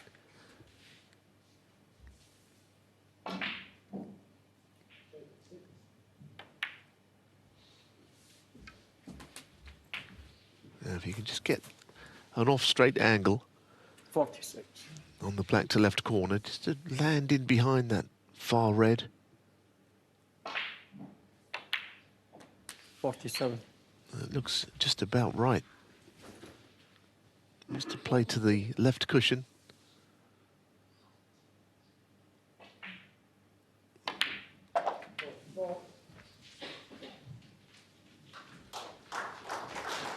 The red won't be enough. He'll need a colour. 54. He was in a similar position in an earlier frame.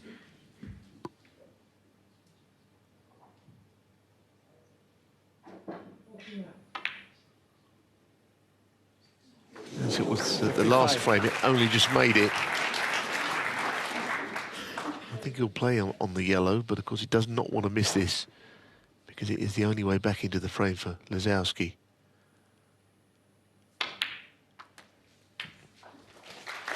So 4 in a row, which you saw the first 2 frames. Lisowski was scintillating. But he's calmed him down all right. Bingham, he's playing well. He's got a lot of experience.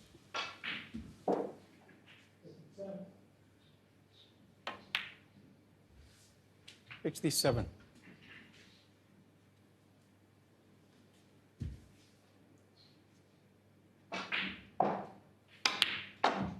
71.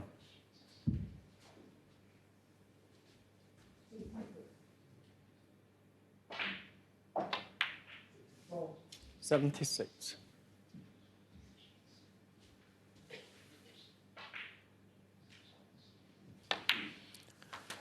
82. The player they call Ball Run is on a run. 89 in the frame, Stuart Bingham.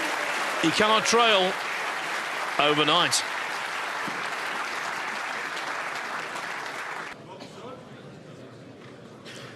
Stuart Bingham in a very good place. He's been chatting away with Jack Lisowski all evening. He's been acknowledging certain members of the crowd, saying hi. He looks relaxed and he looks bang up for it. Frame 7. Stuart Bingham to break.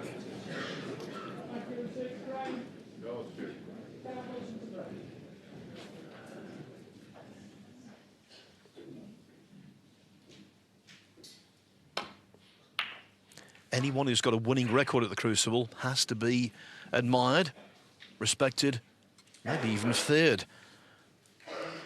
Bingham has played 36 matches here before this, and he's won 20 of them. Good strike rate.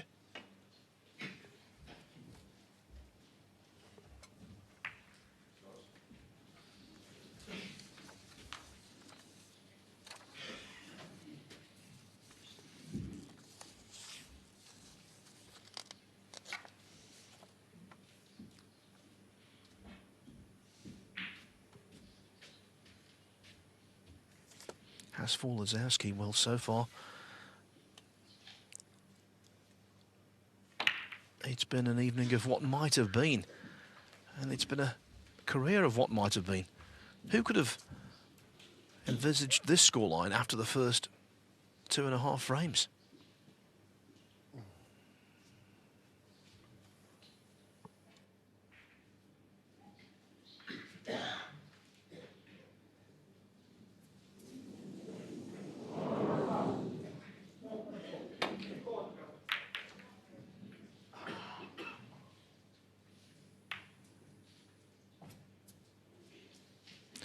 Can tell you, by the way, Corin Wilson pulling away on the other table. He's now 4-1 up on Joe O'Connor.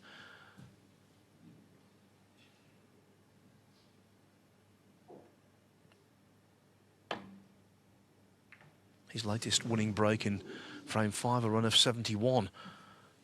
As Bingham shaves that red.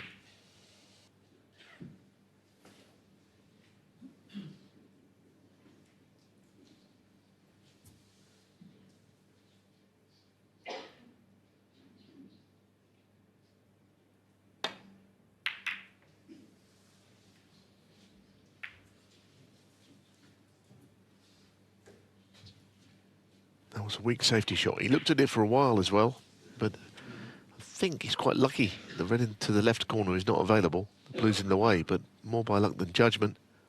You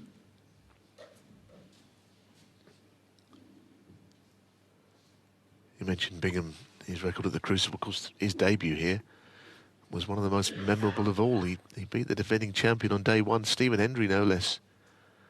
So that really is a way to be introduced to this great venue.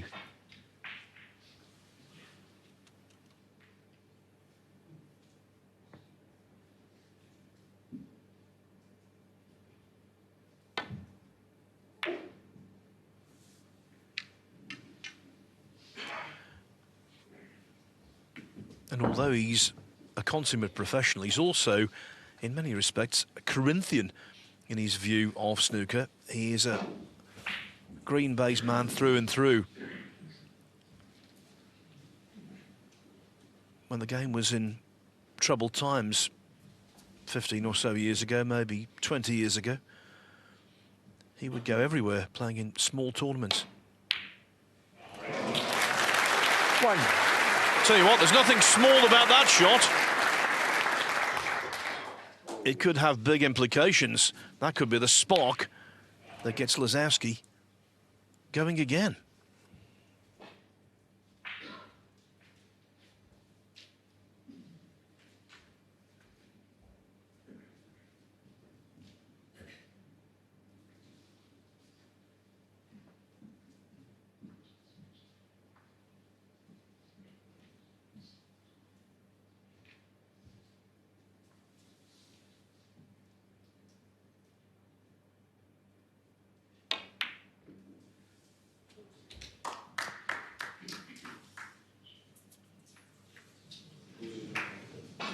3. Well, the last kiss was the unlucky one there. All the time he played this, it looks like he's got the red to middle at worst. But all of a sudden, it just nudges him behind the red. And now he's got no shot. He put it to terrific red, as Phil said, and then just a little awkward, really. He didn't want to be playing the yellow. Jack Lisowski, 3. Just been derailed a little bit, hasn't he, from his earlier form?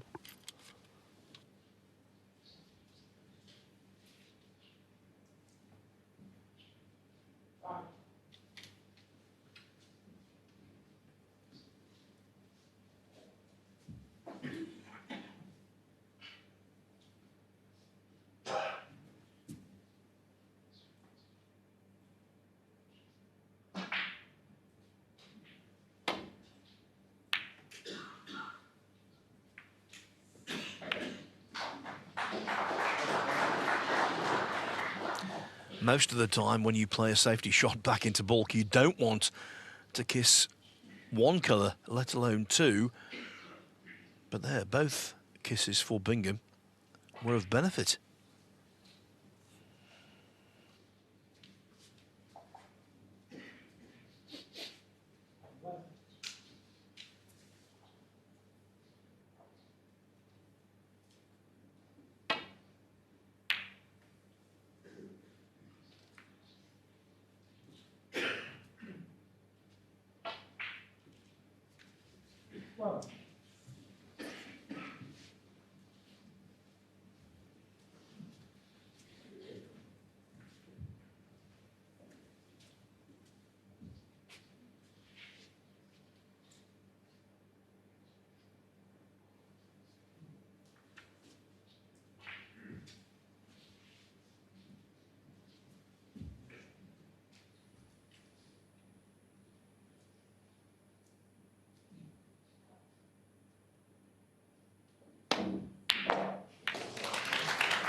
Well, in it goes. He crunched it home, but now the black to move the red next to it, and he could land perfectly on something here. He has to play the shot. He's not completely sure where the red above it will go, but there's a good chance if he gets the pot to be on something.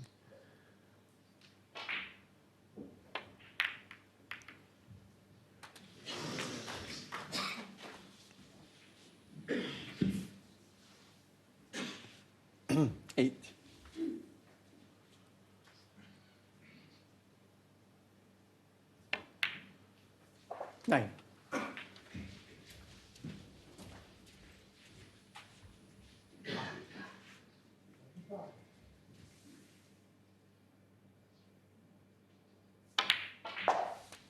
Well, what a leave this is. 16.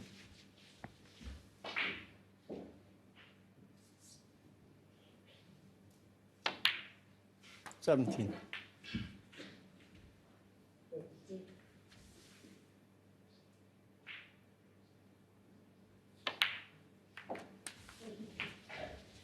Series of little cannons. He couldn't really fail here to be on a red.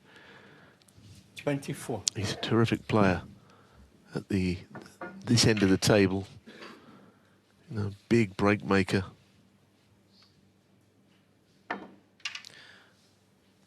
Too right, his century production this season is down. He's only made 18, small number for him, but in his career, he's among the best.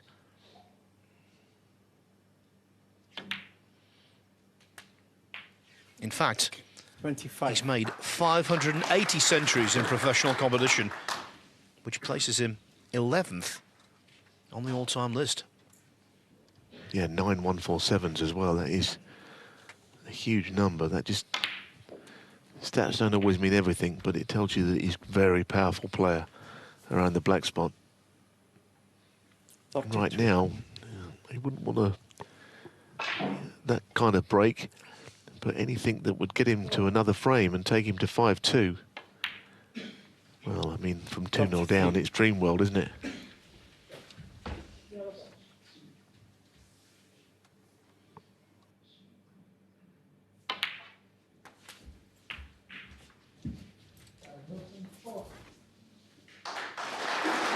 40.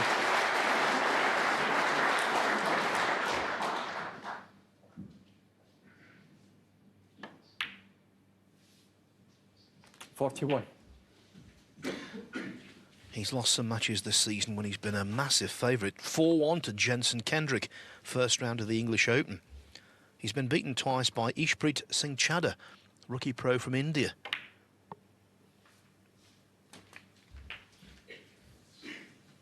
I was about to say this evening, he's looking like 48. his old self, but that one didn't work out.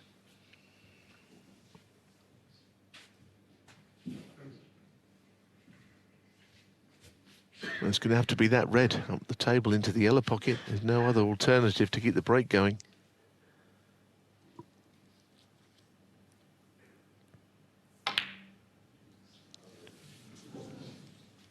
Stuart Bingham, 48. Well, he knows he should have made more from there because really the balls were in such a terrific position.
Well, someone shouted there, "Come on, Jack," after he'd made a major blunder.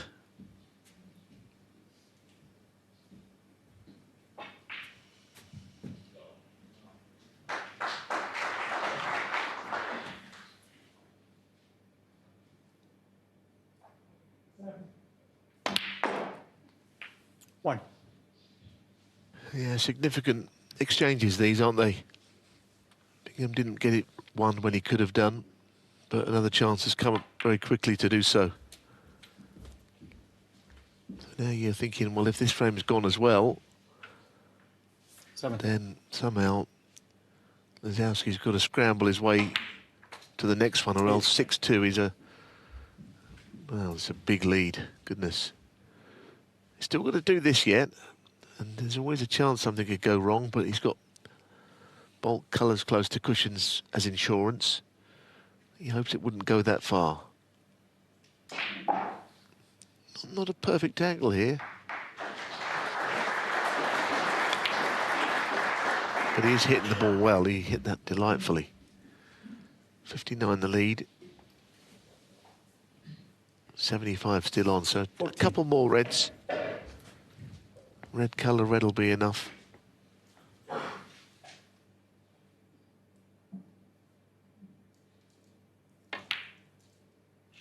I think I've noticed about Bingham all the way through his fight back, even when he's at quite an angle on a ball, if he's engaging in below centre striking of the cue ball, he's getting so much purchase on it, so much grip, that he's doing wonderful things. 21.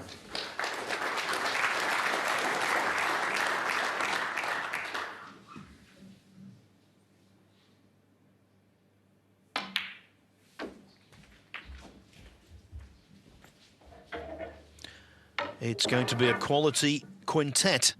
27. for Bingham.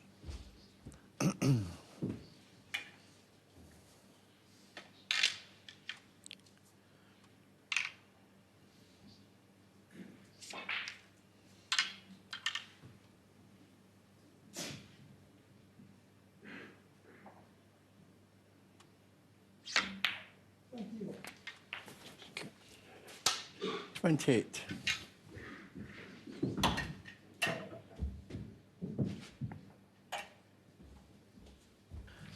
Lisowski looking a little forlorn in his chair.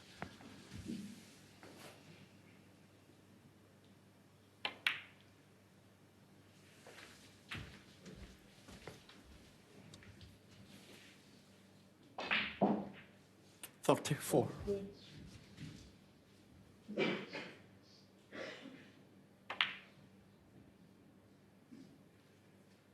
$35.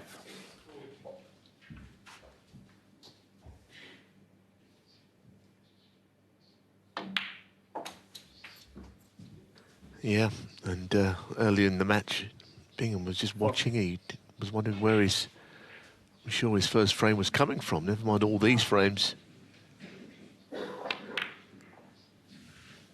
41.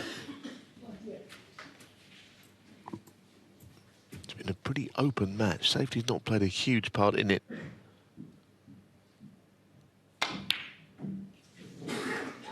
Stuart Bingham, 41. Wonderful.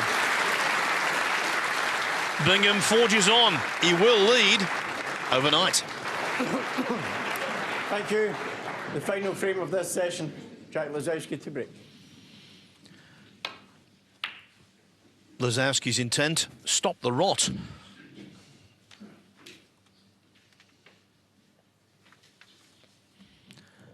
He's so good, he's so inspirational. Even if he went 4 frames behind, he could erase that deficit in no time. But he's up against Bingham. 6-2 down would be troubling.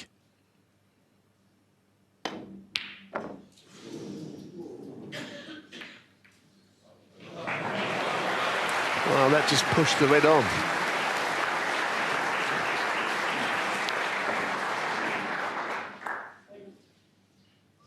That little nudge.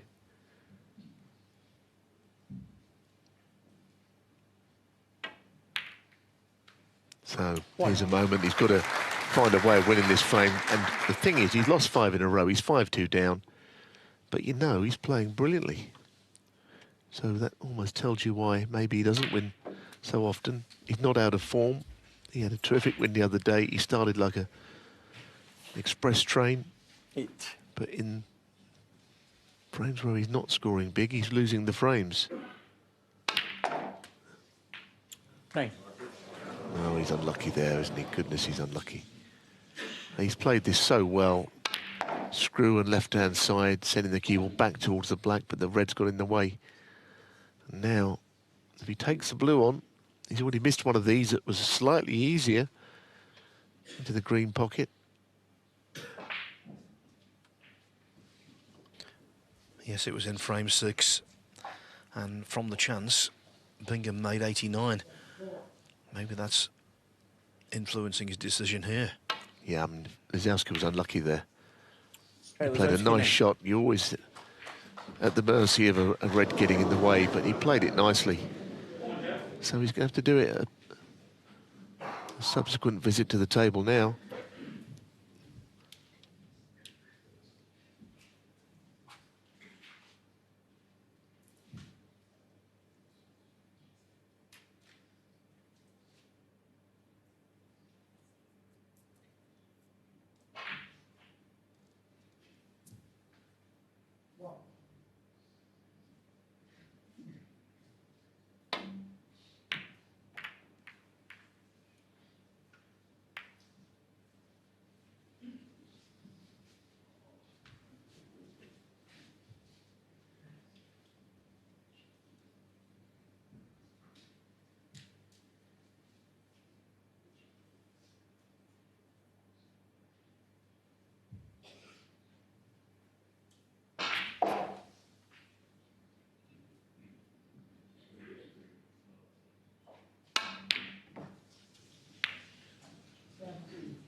Not really very close, that one.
I didn't quite get in behind the pink, blocking off most of these.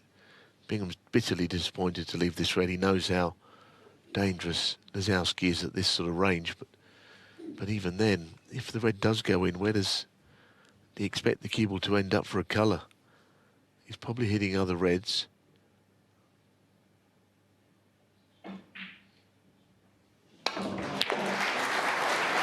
Oh. Wow.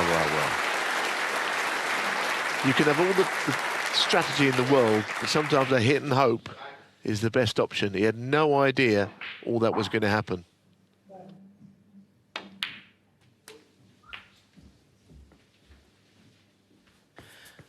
He was very lucky there, but let's not forget he was very unlucky when the black was blocked a few visits ago. No, you're absolutely right.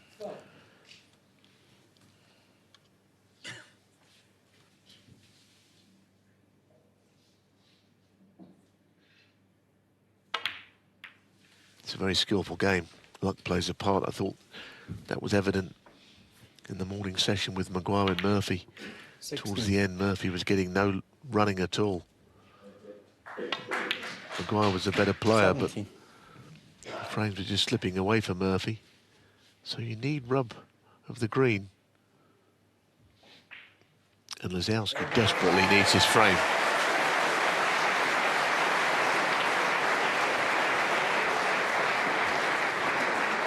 An explosion of noise behind the dividing partition. 24. And that's because 25. Joe O'Connor has just stolen frame 6 twice. Karen Wilson missed frame ball, the last red down the side cushion. And very surprisingly, the green using the extended rest. 32. So Wilson's lead trimmed to 4-2.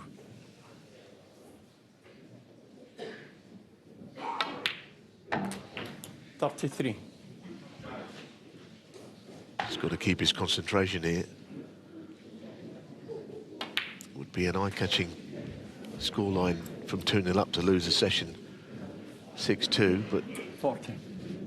at least he can just end it well if he can win this frame. A 41. lot of frames to go. Lisowski can come out firing when they resume tomorrow.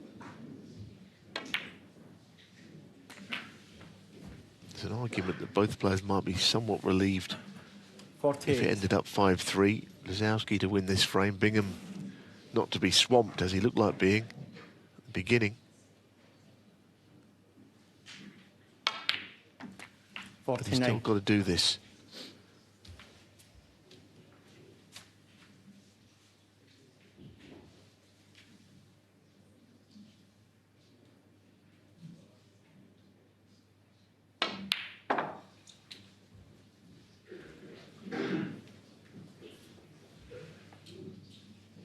51.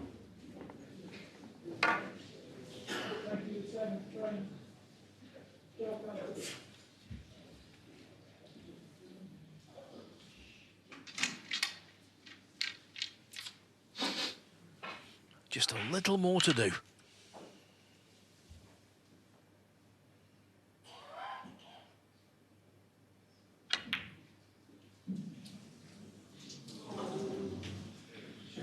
Yeah, really was, because that was not a nice shot. Lisowski, In 51. the end, he was sort of screwing it in across the table like that. He's got cover. But Bingham, I should think, he's just relieved still to be in the frame. Quite how he wins it from here, I'm not certain.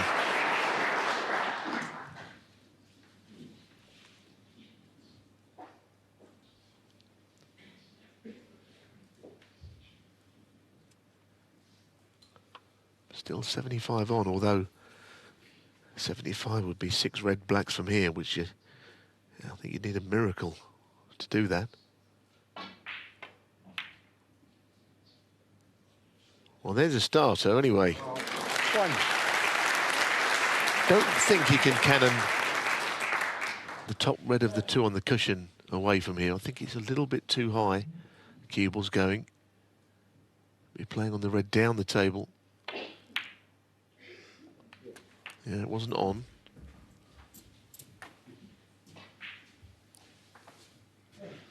Eight. Just thinking about how he could do this. He would maybe need to play that cannon off the next black if he could. 9. Well, it might be on now. He might be able to push the top red out, play on the one down the cushion. That would take him some way towards this frame.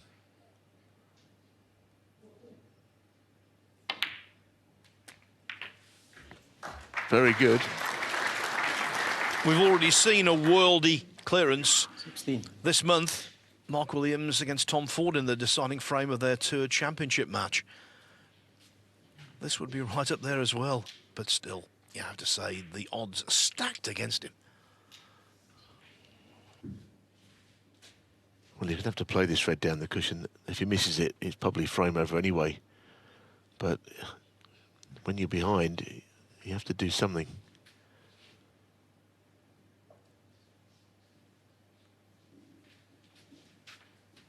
Looking at a different shot here. Clearly doesn't fancy it that much. I'm really surprised he's not playing it.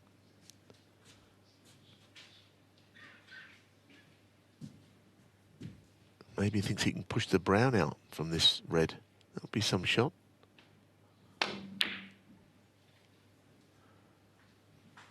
Stuart Bingham, 16. The other thing he's doing, he's inviting Lisowski to play the right-hand red in safety, which he won't do unless he really has to.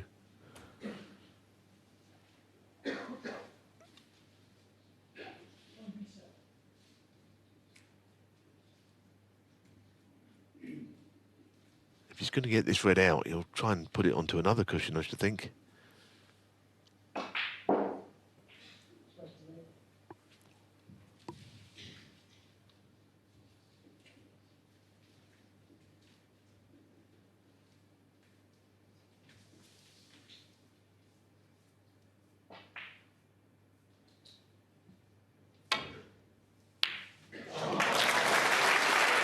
Well, that's one way, isn't it? That's brilliant. That is brilliant. And I think it's the right shot, but now did Bingham play the right shot? He refused the red and never got a chance to clear up at all in the end. I thought he might try and run the red down the side cushion. But this was a wonderful shot, wasn't it? 9. So a few regrets on both sides, I would say, coming out of this session. Yes, Lisowski is finished like he started, brilliantly. But in between, Bingham won 5 on the spin.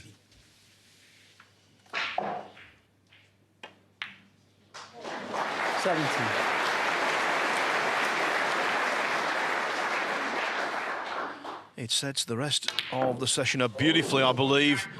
They come back tomorrow afternoon with Stuart Bingham smiling because he leads by 5 frames to 3. Great entertainment, excellence and enjoyment from both players. That was a cracking session, and in this match, there are 2 more to come.